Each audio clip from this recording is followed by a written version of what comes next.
ਸੰਗਤ ਨੂੰ ਵਾਹਿਗੁਰੂ ਜੀ ਕਾ ਖਾਲਸਾ ਵਾਹਿਗੁਰੂ ਜੀ ਕੀ ਫਤਿਹ। ਅੱਜ ਆਪਾਂ ਸ਼੍ਰੀ ਗੁਰੂ ਨਾਨਕ ਦੇਵ ਜੀ ਮਹਾਰਾਜ ਦੇ ਜੀਵਨ ਤੇ ਵਿਚਾਰਾਂ ਕਰਨੀਆਂ ਨੇ।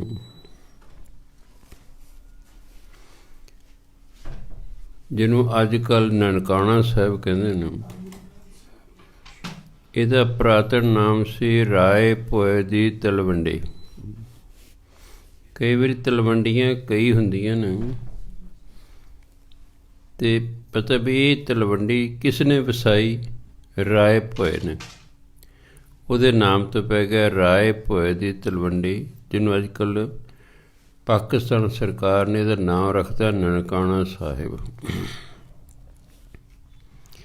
ਉੱਥੇ 1469 ਈਸਵੀ ਨੂੰ ਕੱਤਕ ਦੀ ਪੂਰਨਮਾਸ਼ੀ ਨੂੰ,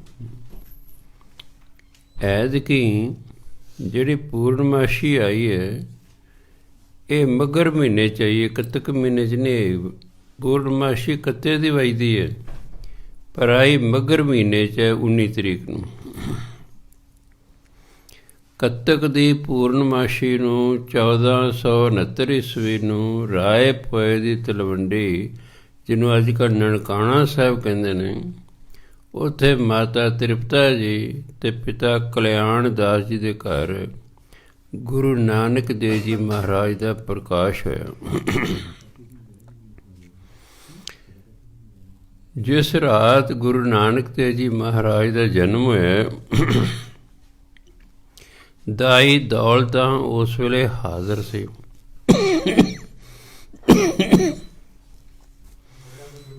ਉਹਨੇ ਸਵੇਰੇ ਮਹਿਤਾ ਕਲਿਆਣ ਦਾਸ ਜੀ ਨੂੰ ਦੱਸਿਆ ਕਿ ਜਦੋਂ ਤੁਹਾਡੇ ਪੁੱਤਰ ਨੇ ਜਨਮ ਲਿਆ ਨਾ, ਸਾਰਾ ਕਮਰਾ ਚਾਨਣ ਨਾਲ ਭਰ ਗਿਆ।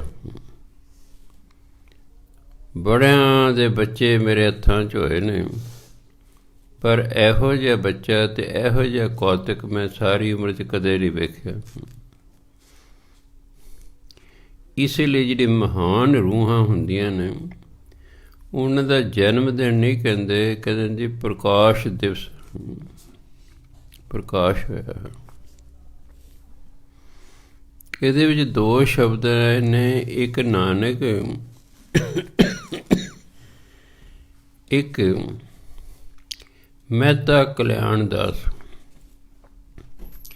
ਮਾਂ ਪਿਓ ਨੇ ਨਾਮ ਤੇ ਰੱਖਿਆ ਸੀ ਕਲਿਆਣ ਦਾਸ, ਪਰ ਜਿਵੇਂ ਤੁਸੀਂ ਆਪਣੇ ਬੱਚੇ ਦਾ ਇੱਕ ਛੋਟਾ ਨਾਮ ਰੱਖ ਲੈਂ, ਜਿਹਨੂੰ ਕਹਿੰਦੇ ਨਿਕਨੇਮ, ਇਸ ਤਰ੍ਹਾਂ ਫਿਰ ਮਾਂ ਪਿਓ ਨੇ ਕਲਿਆਣ ਦਾਸ ਤੋਂ ਛੋਟਾ ਨਾਂ ਰੱਖ ਲਿਆ ਕਾਲੂ। ਜਿਵੇਂ ਕਲਿਆਣ ਦਾਸ ਜੀ ਦੇ ਭਰਾ ਦਾ ਨਾਂ ਸੀ ਲਾਲ ਚੰਦ, ਉਹਨੂੰ ਸਾਦੇ ਸਨ ਲਾਲੂ। ਉਹ ਹੌਲੀ ਹੌਲੀ ਕਿਤਾਬਾਂ 'ਚ ਹੀ ਉਹੀ ਨਾਮ ਆ ਗਏ। ਅਸਲੀ ਨਾਮ ਨੂੰ ਲੋਕ ਭੁੱਲ ਭੁਲਾ ਗਏ ਅਤੇ ਮਹਿਤਾ ਕਾਲੂ ਕਹਿਣ ਲੱਗ ਪਏ। ਕਈ ਸਾਲਾਂ ਦੀ ਗੱਲ ਹੈ, ਮੈਂ ਬੈਠਾ ਸੋਚ ਰਿਹਾ ਕਿ ਗੁਰੂ ਨਾਨਕ ਦੇਵ ਜੀ ਤਾਂ ਬੇਦੀ ਕੁਲ ਦੇ ਵਿੱਚੋਂ ਸਨ, ਉਹਨਾਂ ਦੇ ਪਿਤਾ ਨੂੰ ਮਹਿਤਾ ਕਿਉਂ ਕਹਿੰਦੇ ਨੇ?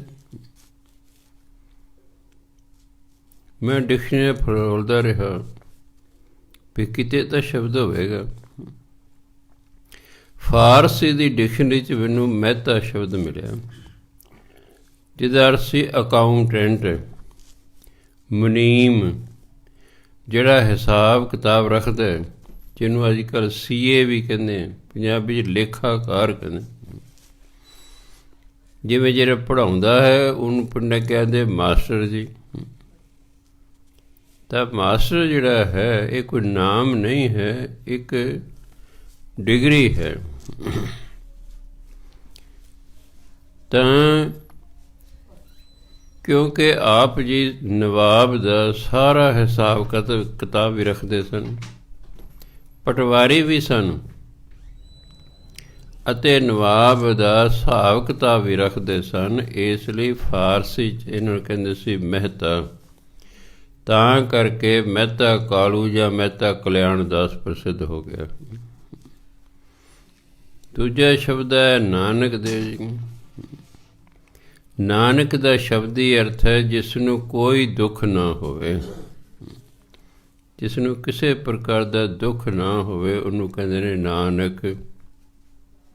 ਅਤੇ ਮਹਿਤਾ ਕਹਿੰਦੇ ਨੇ ਮੁਨੀਮ ਨੂੰ, ਅਕਾਊਂਟੈਂਟ ਨੂੰ, ਜਿਹੜਾ ਹਿਸਾਬ ਕਿਤਾਬ ਰੱਖਦਾ ਸੀ।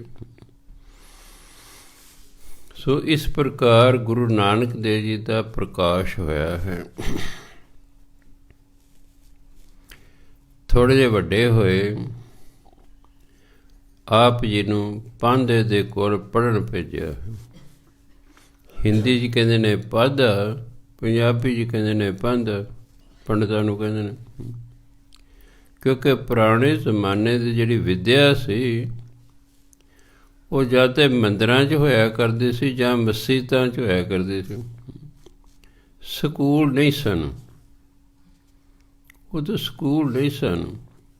ਧਾਰਮਿਕ ਸਥਾਨਾਂ 'ਤੇ ਹੀ ਵਿੱਦਿਆ ਦਾ ਪ੍ਰਬੰਧ ਹੁੰਦਾ ਸੀ। ਸੋ ਪੰਡਤ ਜੀ ਕੋਲ ਭੇਜਿਆ, ਬਜਾਏ ਕਿ ਟੀਚਰ ਦਾ ਸੁਣਦੇ, ਗੁਰੂ ਮਹਾਰਾਜ ਨੇ ਆਪਣੇ ਟੀਚਰ ਨੂੰ ਪ੍ਰਸ਼ਨ ਕਰਨੇ ਸ਼ੁਰੂ ਕਰ ਦਿੱਤੇ। ਉਹ ਪਾਂਧਾ ਜੀ ਹੱਕੇ ਬੱਕੇ ਹੋ ਗਏ ਕਿ ਮੈਨੂੰ ਤਾਂ ਇਸ ਬੱਚੇ ਦੇ ਪ੍ਰਸ਼ਨ ਦਾ ਉੱਤਰ ਹੀ ਨਹੀਂ ਆਉਂਦਾ। ਉਹ ਬੱਚੇ ਨੂੰ ਨਾਲ ਲੈ ਕੇ, ਗੁਰੂ ਨਾਨਕ ਦੇ ਨਾਲ ਲੈ ਕੇ ਮਹਿਤਾ ਕਲਿਆਣ ਦਾਸ ਜੀ ਕੋਲ ਆ ਗਏ। ਕਹਿੰਦੇ ਮਹਿਤਾ ਜੀ, ਤੁਹਾਡਾ ਪੁੱਤਰ ਤਾਂ ਧੁਰੋਂ ਪੜ੍ਹ ਕੇ ਆਇਆ ਹੋਇਆ ਹੈ, ਇਸ ਨੂੰ ਮੈਂ ਨਹੀਂ ਪੜ੍ਹਾ ਸਕਦਾ। ਕਲਿਆਣ ਦਾਸ ਜੀ ਨੇ ਸੋਚਿਆ ਵੀ ਸ਼ਾਇਦ ਮੇਰਾ ਬੱਚਾ ਨਲਾਇਕ ਹੈ, ਟੀਚਰ ਨਾ ਕਰ ਗਿਆ ਹੈ।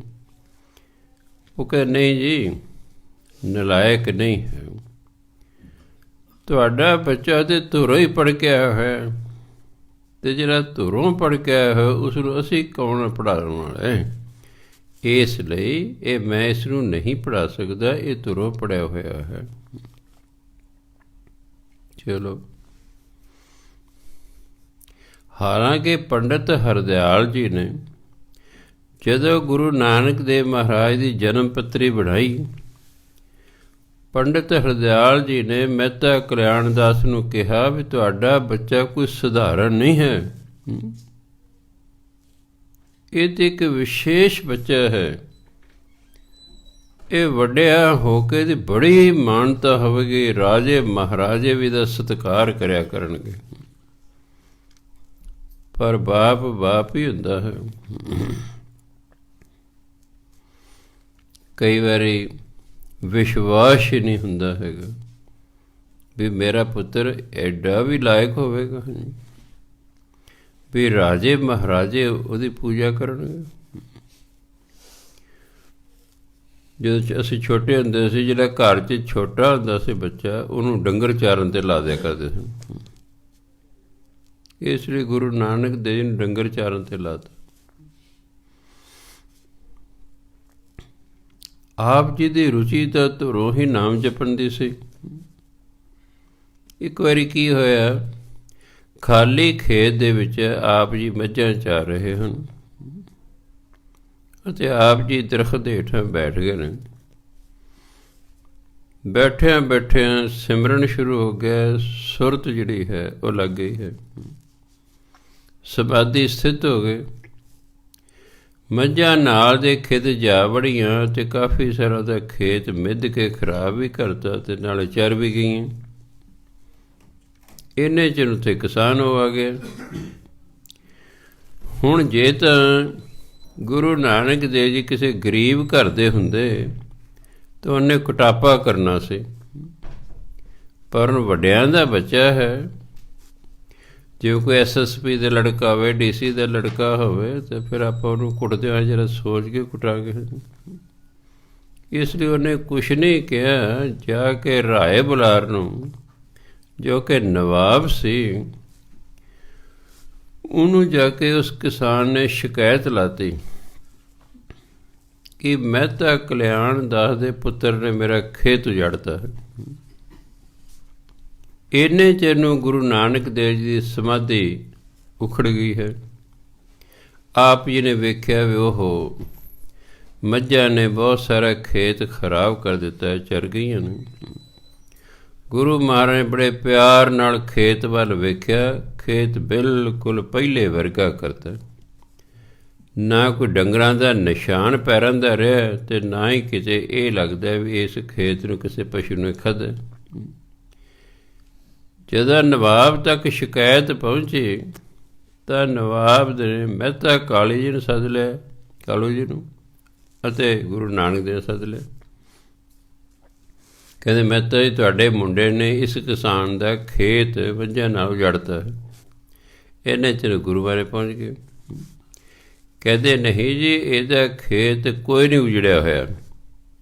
ਉਹ ਕਹਿੰਦਾ ਜੀ ਮੇਰਾ ਖੇਤ ਉਜੜ ਗਿਆ, ਡੰਗਰ ਖਾ ਕੇ ਨੇ। ਗੁਰੂ ਨਾਨਕ ਦੇਵ ਜੀ ਕਹਿੰਦੇ ਜੀ ਇਹ 2 ਬੰਦੇ ਭੇਜ ਦਿਓ ਇੱਥੋਂ ਆਪਣੇ, ਉਹ ਜਾ ਕੇ ਇਹਦਾ ਖੇਤ ਵੇਖ ਲੈਣ, ਜੇ ਉਜੜਿਆ ਹੋਇਆ ਤਾਂ ਫਿਰ ਜੋ ਮੈਨੂੰ ਸਜ਼ਾ ਦੇਣੀ ਹੈ ਦੇ ਦੇਣ। 2 ਬੰਦੇ ਭੇਜੇ, ਉਹ ਖੇਤ ਪਹਿਲੇ ਵਰਗਾ ਬਿਲਕੁਲ ਠੀਕ ਠਾਕ। ਉਹਨਾਂ ਕੇ ਰਿਪੋਰਟ ਕਰਤੀ ਵੀ ਨਹੀਂ ਜੀ, ਕੋਈ ਉੱਥੇ ਨਾਂ ਨਿਸ਼ਾਨ ਵੀ ਨਹੀਂ ਸੀ ਕਿਸੇ ਪਸ਼ੂ ਦੇ ਪੈਰ ਦਾ ਖੇਤ 'ਚ, ਨਾ ਹੀ ਖੇਤ ਕਿਸੇ ਨੇ ਖਾਧਾ। ਇਹ ਝੂਠੀ ਜੇ ਸ਼ਿਕਾਇਤ ਲਾ ਰਿਹਾ ਹੈ। ਹੁਣ ਕਿਸਾਨ ਵੀ ਹੱਕਾ ਬੱਕਾ ਹੋ ਗਿਆ ਹੈ ਵੀ ਇਹ ਕੀ ਹੋਈ ਹੈ ਜੀ। ਚਲੋ ਸ਼ਿਕਾਇਤ ਖਾਰਜ ਹੋ ਗਈ ਹੈ। ਇੱਕ ਵਾਰੀ ਆਪ ਜੀ ਦਰਖਤ ਹੇਠਾਂ ਬੈਠੇ ਨੇ, ਸਮਾਧੀ ਲੱਗ ਗਈ। ਸਮਾਂ ਪਾ ਕੇ ਦਰਖਤ ਦੀ ਛਾਂ ਬਦਲ ਗਈ। ਆਪ ਜੀ ਲੇਟੇ ਹੋਏ ਨੇ, ਆਪ ਜੀ ਦੇ ਚਿਹਰੇ 'ਤੇ ਧੁੱਪ ਆ ਗਈ ਹੈ। ਧਰਤੀ 'ਚੋਂ ਸ਼ੇਸ਼ ਨਾਗ ਨਿਕਲਿਆ। ਹਿੰਦੂ ਧਰਮ ਅਨੁਸਾਰ ਸ਼ੇਸ਼ ਨਾਗ ਦੇ 100 ਸਿਰ ਹੁੰਦਾ, ਏਡਾ ਵੱਡਾ ਫਨ ਹੁੰਦਾ ਉਸਦਾ। ਉਹਨੇ ਆਪਣਾ ਫਨ ਖਿਲਾਰਿਆ ਅਤੇ ਗੁਰੂ ਨਾਨਕ ਦੇ ਚਿਹਰੇ 'ਤੇ ਛਾਂ ਕਰਤੀ। ਕੁਦਰਤੀ ਰਾਏ ਬਰਾੜ ਜੀ ਘੋੜੇ 'ਤੇ ਚੜ੍ਹੇ ਹੋਏ ਉੱਥੋਂ ਦੀ ਲੰਘੇ, ਉਹ ਤਾਂ ਵੇਖ ਕੇ ਹੱਕੇ ਬੱਕੇ ਰਹਿ ਗਏ ਕਿ ਦਰਖਤ ਦੀ ਛਾਂ ਤੇ ਦੂਜੇ ਪਾਸੇ ਚਲੀ ਗਈ ਹੈ। ਗੁਰੂ ਨਾਨਕ ਦੇ ਚਿਹਰੇ 'ਤੇ ਤਾਂ ਸੱਪ ਦੀ ਨੇ ਛਾਂ ਕੀਤੀ ਹੋਈ ਹੈ। ਕਿਤੇ ਡਾਂਗ ਹੀ ਨਾ ਮਾਰਦੇ। ਰਾਏ ਬਰਾੜ ਘੋੜੇ ਦੇ ਉੱਤੇ ਜੋ ਨੇੜੇ ਆਇਆ, ਸੱਪ ਅਲੋਪ ਹੋ ਗਿਆ ਹੈ। ਰਾਏ ਬੁਲਾਰ ਨੇ ਸੋਚਿਆ ਵੀ ਇਹ ਬੱਚਾ ਜਿਹੜਾ ਹੈ ਇਹ ਸਧਾਰਨ ਨਹੀਂ ਹੈ, ਇਹ ਤਾਂ ਇੱਕ ਵਿਸ਼ੇਸ਼ ਬੱਚਾ ਹੈ। ਐਂ ਇੱਕ ਵਾਰੀ ਆਪ ਜੀ ਦਰਖਤ ਹੇਠਾਂ ਬੈਠੇ ਨੇ, ਸਮਾਂ ਪਾ ਕੇ ਸਾਰੇ ਦਰਖਤਾਂ ਦੀ ਛਾਂ ਢਲ ਗਈ, ਪਰ ਜਿਸ ਦਰਖਤ ਹੇਠਾਂ ਗੁਰੂ ਨਾਨਕ ਦੇਵ ਜੀ ਸਮਾਧੀ ਲਾ ਕੇ ਬੈਠੇ, ਉਸ ਦਰਖਤ ਦੀ ਛਾਂ ਉੱਥੇ ਹੀ ਹੈ। ਰਾਏ ਬੁਲਾਰ ਜੀ ਉੱਥੋਂ ਲੰਘੇ, ਉਹ ਬੜੇ ਹੈਰਾਨ ਹੋਏ ਕਿ ਸਾਰੇ ਦਰਖਤਾਂ ਦੀ ਛਾਂ ਬਦਲ ਗਈ ਹੈ, ਪਰ ਜਿਸ ਦਰਖਤ ਦੇ ਬਾਲਕ ਹੇਠਾਂ ਬੈਠਾ ਹੈ ਉਹ ਤਾਂ ਉਸੇ ਤਰ੍ਹਾਂ ਛਾਂ ਹੈ, ਉਹਦੀ ਛਾਂ ਤਾਂ ਬਦਲੀ ਹੀ ਨਹੀਂ ਹੈ। ਕਿਉਂਕਿ ਜਿਹੜਾ ਬ੍ਰਹਮ ਗਿਆਨੀ ਹੁੰਦਾ, ਸਾਰੀ ਕੁਦਰਤ ਉਹਦੇ ਅਧੀਨ ਹੁੰਦੀ ਹੈ। ਨਹੀਂ ਤਾਂ ਕੁਦਰਤ ਦੇ ਆਪਣੇ ਅਸੂਲ ਨੇ। ਪੱਥਰ ਸਖਤ ਹੁੰਦਾ, ਇਹ 'ਚ ਕੋਈ ਸ਼ੱਕ ਨਹੀਂ, ਬ੍ਰਹਮ ਗਿਆਨੀ ਲਈ ਉਹ ਨਰਮ ਹੋ ਜਾਂਦਾ ਹੈ। ਦਰਖਤ ਆਪਣਾ ਸੁਭਾਅ ਬਦਲ ਲੈਂਦੇ ਹਨ, ਪਸ਼ੂ ਆਪਣਾ ਸੁਭਾਅ ਬ੍ਰਹਮ ਗਿਆਨੀ ਲਈ ਬਦਲ ਲੈਂਦੇ ਨੇ। ਇੱਥੋਂ ਤੱਕ ਕਿ ਸੱਪ ਅਤੇ ਸ਼ੇਰ ਵੀ ਆਪਣਾ ਸੁਭਾਅ ਬਦਲ ਲੈਂਦੇ ਹਨ। ਸੋ ਸਾਰੇ ਨਗਰ 'ਚ ਚਰਚਾ ਹੋ ਕੇ ਗੁਰੂ ਨਾਨਕ ਦੇਵ ਜੀ ਦੀ ਇਹ ਵਿਸ਼ੇਸ਼ ਬਾਲਕ ਹੈ। ਉਸ ਜ਼ਮਾਨੇ ਦੇ ਵਿੱਚ ਜਦੋਂ ਬੱਚਾ 9 ਸਾਲ ਦਾ ਹੋ ਜਾਂਦਾ ਸੀ ਨਾ, ਉਹਨੂੰ ਜਨੇਊ ਪਾਉਂਦੇ ਹੁੰਦੇ ਸਨ। ਬਹੁਤ ਵੱਡਾ ਫੰਕਸ਼ਨ ਕੀਤਾ, ਰਿਸ਼ਤੇਦਾਰ ਸਾਰੇ ਸੱਦੇ ਨੇ ਵੀ ਜਨੇਊ ਦੀ ਰਸਮ ਹੋਣੀ ਹੈ। ਪੰਡਤ ਜੀ ਵੀ ਆ ਗਏ ਨੇ। ਗੁਰੂ ਨਾਨਕ ਦੇਵ ਨੇ ਸੱਦ ਲਿਆ ਗਿਆ ਹੈ ਕਿ ਤੁਹਾਨੂੰ ਜਨੇਊ ਪਾਉਣਾ ਹੈ ਤਾਂ ਤੁਸੀਂ ਹਿੰਦੂ ਵੱਜੋਗੇ। ਗੁਰੂ ਨਾਨਕ ਦੇਵ ਜੀ ਪੰਡਤ ਨੂੰ ਕਹਿੰਦੇ, ਪੰਡਤ ਜੀ ਇਹ ਜਿਹੜਾ ਤੁਹਾਡਾ ਧਾਗਾ ਹੈ ਨਾ, ਇਹ ਤਾਂ ਸਮਾਂ ਪਾ ਕੇ ਮੈਲਾ ਹੋ ਜਾਣਾ ਹੈ, ਇਹਨੇ ਸਮਾਂ ਪਾ ਕੇ ਟੁੱਟ ਵੀ ਜਾਣਾ ਹੈ। ਜਦੋਂ ਪ੍ਰਾਣੀ ਮਰਦਾ ਹੈ ਨਾਲ ਸੜ ਵੀ ਜਾਂਦਾ ਹੈ। ਮੈਨੂੰ ਤਾਂ ਅਜਿਹਾ ਜਨੇਊ ਚਾਹੀਦਾ ਹੈ ਜਿਹੜਾ ਮੇਰੀ ਜਿੰਦ ਦੇ ਕੰਮ ਆਵੇ। ਇਹ ਤਾਂ ਸਰੀਰ 'ਤੇ ਪਾਉਣ ਲਈ ਹੈ, ਜਿਹੜੇ ਜਿੰਦ ਦੇ ਕੰਮ ਆਵੇ ਮੈਨੂੰ ਤਾਂ ਉਹ ਜਨੇਊ ਚਾਹੀਦਾ ਹੈ। ਪੰਡਿਤ ਕਹਿੰਦੇ ਉਹ ਜਨੇਊ ਕਿਹੜਾ ਹੁੰਦਾ ਹੈ? ਅਤੇ ਗੁਰੂ ਨਾਨਕ ਦੇਵ ਜੀ ਦਇਆ ਕਪਾ ਸੰਤੋਖ ਸੂਤ ਜਤ ਗੰਢੀ ਸਤ ਵਟ ਇਹ ਜਨੇਊ ਜੀ ਕਾ ਹੈ ਤਾਂ ਪਾਂਡੇ ਘਤ। ਜਿਸ ਨੇ ਜਨੇਊ ਪਾਉਣਾ ਨਾ, ਗੁਰੂ ਮਹਾਰਾਜ ਕਹਿੰਦੇ ਉਹਦੇ 4 ਗੁਣ ਹੋਣੇ ਚਾਹੀਦੇ ਨੇ।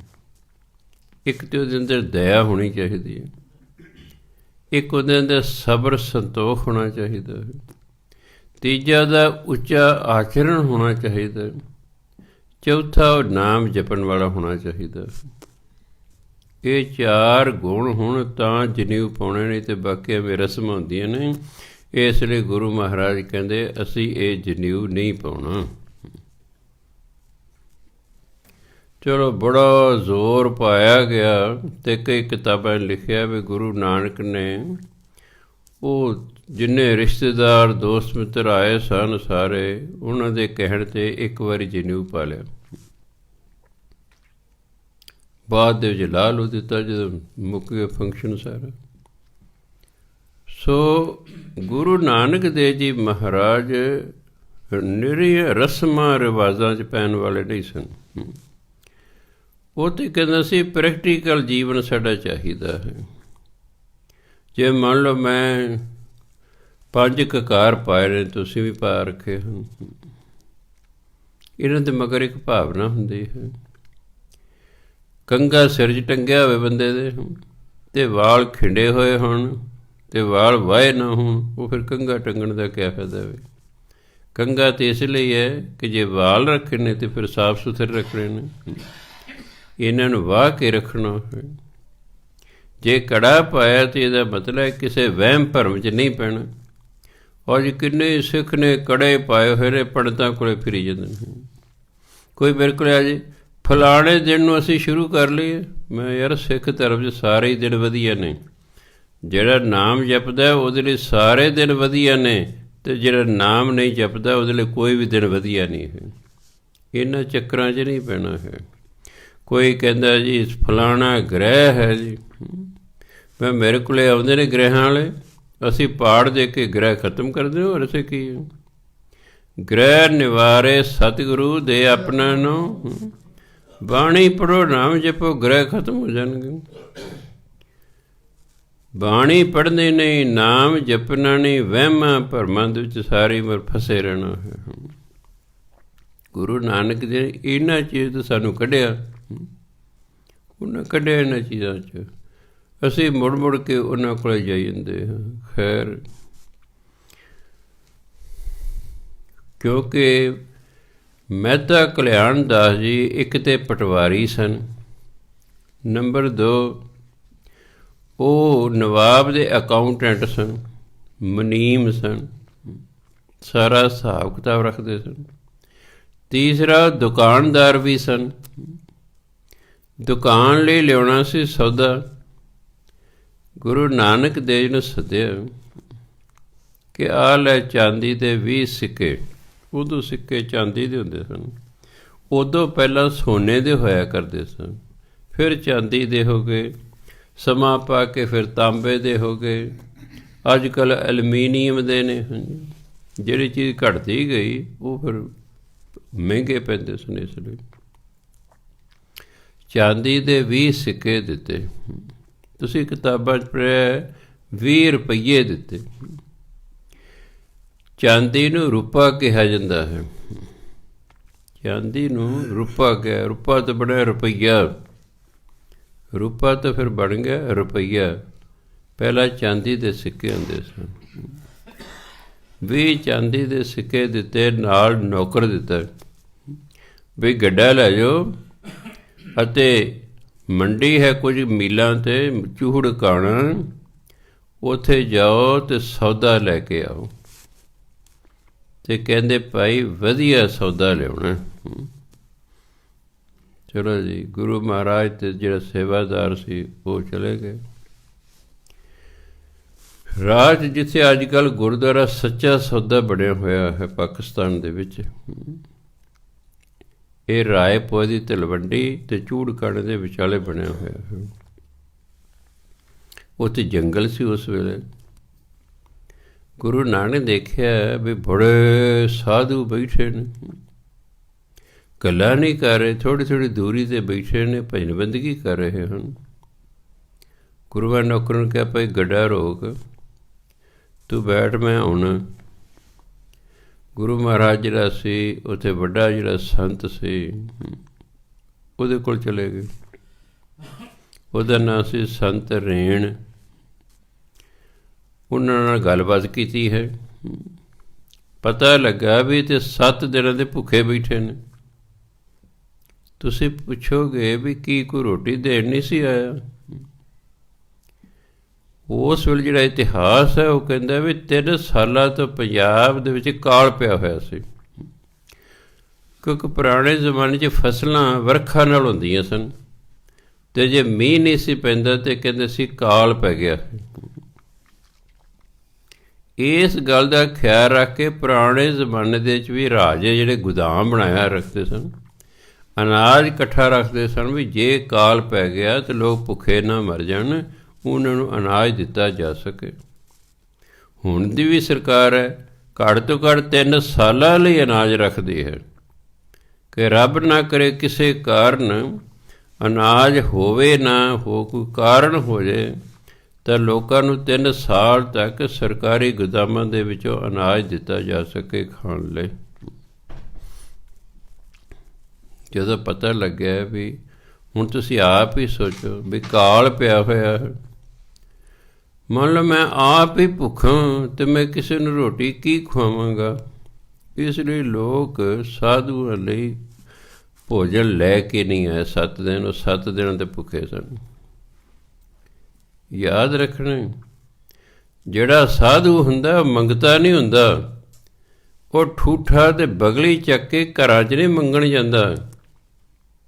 ਉਹਨੂੰ ਵਿਸ਼ਵਾਸ ਹੁੰਦਾ 100% ਕਿ ਅਸੀਂ ਜਿਸ ਦੀ ਭਜਨ ਬੰਦਗੀ ਕਰਦੇ ਹਾਂ ਸਾਨੂੰ ਉਸ ਨੇ ਪਾਲਣਾ ਹੈ। ਪਰਮਾਤਮਾ ਸਿੱਧਾ ਤਾਂ ਕਿਸੇ ਨੂੰ ਪਾਲਦਾ ਨਹੀਂ ਹੈ, ਪਾਲਦਾ ਤਾਂ ਲੋਕਾਂ ਰਾਹੀਂ ਹੈ। ਪਰ ਉਹ ਕਹਿੰਦੇ ਅਸੀਂ ਉਹਦੀ ਭਜਨ ਬੰਦਗੀ ਕਰਦੇ ਹਾਂ, ਅਸੀਂ ਲੋਕਾਂ ਲਈ ਤਾਂ ਕੁਛ ਨਹੀਂ ਕਰ ਰਹੇ, ਅਸੀਂ ਉਹਦਾ ਨਾਮ ਜਪਦੇ ਹਾਂ। ਸਾਡਾ ਰੋਟੀ ਪਾਣੀ ਦਾ ਪ੍ਰਬੰਧ ਕਰਨਾ ਪਰਮਾਤਮਾ ਦਾ ਕੰਮ ਹੈ, ਇਸ ਲਈ ਉਹ ਮੰਗਣ ਨਹੀਂ ਜਾਇਆ ਕਰਦੇ, ਇਸ ਲਈ ਮੰਗਣ ਨਹੀਂ ਗਏ, ਬੈਠੇ।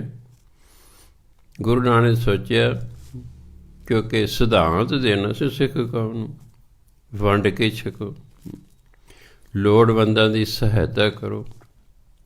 ਗੁਰੂ ਮਹਾਰਾਜ ਸਾਰਾ ਰਸਦ ਖਰੀਦੀ ਅਤੇ ਆ ਕੇ ਸਾਧੂਆਂ ਨੇ ਦਿੱਤੀ ਵੀ ਲਓ ਜੀ ਬਣਾਓ ਅਤੇ ਖਾਓ। ਅਤੇ ਜਦੋਂ ਘਰ ਗਏ ਹੋਣਗੇ ਫਿਰ ਅੱਗੇ ਤੁਹਾਨੂੰ ਪਤਾ ਹੀ ਹੈ ਕੀ ਹੋਇਆ ਹੋਏਗਾ। ਫਰਜ਼ ਕਰੋ, ਮੈਂ ਆਪਣੇ ਪੁੱਤਰ ਨੂੰ 20,000 ਰੁਪਈਆ ਦਿੰਦਾ ਕਿ ਜਾ ਵੀ ਆਹ ਸੌਦਾ ਲੈ ਕੇ ਦੁਕਾਨ ਲਈ, ਅਤੇ ਉਹ ਰਾਹ ਦੇ ਵਿੱਚ ਹੀ ਲੁਟਾ ਆਉਂਦਾ ਹੈ ਤਾਂ ਫਿਰ ਉਹਨੂੰ ਥੱਪੜ ਤਾਂ ਪੈਣਗੇ, ਛਿੱਤਰ ਦੇ ਪੈਣਗੇ। ਅਤੇ ਗੁਰੂ ਮਹਾਰਾਜ ਨੂੰ ਫਿਰ ਝਿੜਕਾਂ ਪੈਣੀਆਂ ਸਨ, ਕਿਉਂਕਿ ਬਾਪ ਨੂੰ ਤਾਂ ਪਤਾ ਹੀ ਨਹੀਂ ਸੀ ਵੀ ਮੇਰਾ ਪੁੱਤਰ ਕਿਸ ਅਵਸਥਾ ਦਾ ਮਾਲਕ ਹੈ, ਕਿਉਂਕਿ ਪੁੱਤਰ ਮੋਹ ਹੈ। ਇਸ ਲਈ ਜਿੰਨਾ ਚਿਰ ਮਨੁੱਖ ਮੋਹ ਤੋਂ ਉੱਪਰ ਨਹੀਂ ਟੱਪਦਾ ਉਹਨੂੰ ਸਮਝ ਨਹੀਂ ਆਉਂਦੀ ਹੁੰਦੀ ਇਨਸਾਨ ਦੀ। ਤਾਂ ਹੀ ਕਹਿੰਦੇ ਨੇ ਕਿਸੇ ਸਾਧੂ ਦਾ ਨਾਂ ਤੇ ਘਰ ਦੇ ਜੀਆਂ ਨੂੰ ਪਤਾ ਹੁੰਦਾ, ਨਾ ਉਹਦੇ ਦੋਸਤਾਂ ਨੂੰ ਅਤੇ ਨਾ ਉਹਦੇ ਪਿੰਡ ਨਿਵਾਸੀਆਂ ਨੂੰ। ਉਹ ਸਾਧੂ ਦੀ ਕੀਮਤ ਨਹੀਂ ਪਾਉਂਦੇ। ਤਾਂ ਕਹਿੰਦੇ ਘਰ ਦਾ ਜੋਗੀ ਜੋਗੜਾ, ਬਾਹਰ ਦਾ ਜੋਗੀ ਸਿੱਧ। ਬਾਹਰਲੇ ਲੋਕ ਸਤਿਕਾਰ ਕਰਦੇ ਨੇ, ਪਰ ਘਰ ਦੇ ਜੀ ਜਿਹੜੇ ਨੇ ਉਹ ਆਪਣੇ ਰਿਸ਼ਤੇਦਾਰ, ਦੋਸਤ ਮਿੱਤਰ ਆਡੀ ਗੁਆਂਢੀ ਹੀ ਸਮਝਦੇ ਹਨ। ਭੈਣ ਨੇ ਦੇਖਿਆ ਵੀ ਪਿਤਾ ਜੀ ਨਾਰਾਜ਼ ਹੁੰਦੇ ਰਹਿੰਦੇ ਨੇ। ਕਈ ਇਲਾਕਿਆਂ 'ਚ ਵੱਡੀ ਭੈਣ ਨੂੰ ਬੇਬੇ ਕਹਿੰਦੇ, ਨਹੀਂ ਤਾਂ ਆਮ ਤੌਰ 'ਤੇ ਮਾਂ ਨੂੰ ਬੇਬੇ ਕਹਿੰਦੇ ਹੁੰਦੇ। ਅਸੀਂ ਆਪਣੀ ਮਾਂ ਨੂੰ ਪਾਕਿਸਤਾਨ ਬੇਬੇ ਹੀ ਕਿਹਾ ਕਰਦੇ ਸੀ, ਪਰ ਕਈ ਇਲਾਕਿਆਂ 'ਚ ਵੱਡੀ ਭੈਣ ਨੂੰ ਬੇਬੇ ਕਹਿੰਦੇ, ਇਸ ਲਈ ਬੇਬੇ ਨਾਨਕੀ ਕਿਹਾ ਜਾਂਦਾ, ਕਿਉਂਕਿ ਨਾਨਕੀ ਜੀ ਗੁਰੂ ਨਾਨਕ ਦੇਵ ਜੀ ਤੋਂ 5 ਸਾਲ ਵੱਡੇ ਸਨ। ਉਨ 2 ਬੰਦਿਆਂ ਨੂੰ ਪਤਾ ਸੀ, ਇੱਕ ਰਾਏ ਬੁਲਾਰ ਜੀ ਨੂੰ, ਇੱਕ ਬੇਬੇ ਨਾਨਕੀ ਨੂੰ, ਕਿ ਜਿਹੜਾ ਨਾਨਕ ਹੈ ਇਹ ਸਧਾਰਨ ਬੱਚਾ ਨਹੀਂ ਹੈ, ਇਹ ਤਾਂ ਰੱਬ ਰੂਪ ਹੈ। ਇਸ ਲਈ ਵੀ ਪਿਤਾ ਨੂੰ ਪਤਾ ਨਹੀਂ ਇਹਨਾਂ ਗੱਲਾਂ ਦਾ, ਨਾਰਾਜ਼ ਹੁੰਦੇ ਰਹਿੰਦੇ ਹਨ। ਇਸ ਲਈ ਉਹਨਾਂ ਨੇ ਗੁਰੂ ਨਾਨਕ ਦੇਵ ਨੂੰ ਆਪਣੇ ਕੋਲ ਸੁਲਤਾਨਪੁਰ ਲੋਧੀ ਸੱਦ ਲਿਆ, ਕਿਉਂਕਿ ਬੇਬੇ ਨਾਨਕੀ ਉੱਥੇ ਵਿਆਹੇ ਹੋਏ ਸਨ ਜੀਜਾ ਜੈ ਰਾਮ ਦੇ ਨਾਲ। ਨਵਾਬ ਉੱਥੇ ਦੌਲਤ ਖਾਨ ਸੀ, ਉਹਦੇ ਨੌਕਰੀ ਕਰਦੇ ਸਨ ਜੈ ਰਾਮ ਜੀ। ਉਹਨਾਂ ਨਾਲ ਗੱਲ ਕੀਤੀ ਗੁਰੂ ਨਾਨਕ ਦੇਵ ਜੀ ਬਾਰੇ। ਉਹ ਕਹਿੰਦੇ ਕੋਈ ਸੱਦ ਲਓ, ਮੋਦੀ ਲਾ ਦਿੰਦੇ, ਜਿਹਨੂੰ ਆਪਾਂ ਸਟੋਰ ਕੀਪਰ ਕਰਨੇ। ਚਲੋ ਮੋਦੀ ਲੱਗ ਗਏ ਨੇ, ਤਕੜੀ ਤੋਲਣੀ, ਸਾਰਾ ਹਿਸਾਬ ਕਿਤਾਬ ਰੱਖਣਾ, ਅਨਾਜ ਲੋਕਾਂ ਨੂੰ ਦੇਣਾ, ਸਾਰਾ ਚੱਲਦਾ ਰਿਹਾ। ਡੇਰਾ ਬਾਬਾ ਨਾਨਕ ਦੇ ਕੋਲ ਇੱਕ ਪਿੰਡ ਹੈ ਪੱਖੋ ਕੇਰਦਾਵੇ। ਉੱਥੋਂ ਦਾ ਮੂਲ ਚੰਦ ਖੱਤਰੀ ਸੀ, ਉਹਦੀ ਘਰਵਾਲੀ ਚੰਦੋ ਰਾਣੀ ਸੀ, ਉਹਨਾਂ ਦੇ ਸਪੁੱਤਰੀ ਬੀਬੀ ਸੁਲੱਖਣੀ ਸੀ। ਭਾਵੇਂ ਉਹ ਜਿਹੜੇ ਪੱਖੋ ਕੇਰਦਾਵੇ ਪਿੰਡ ਦੇ ਰਹਿਣ ਵਾਲੇ ਸਨ, ਪਰ ਉਹ ਪਿੰਡ ਛੱਡ ਕੇ ਜਿਹੜਾ ਹੈ ਨਾ ਬਟਾਲੇ ਆ ਗਏ ਸਨ,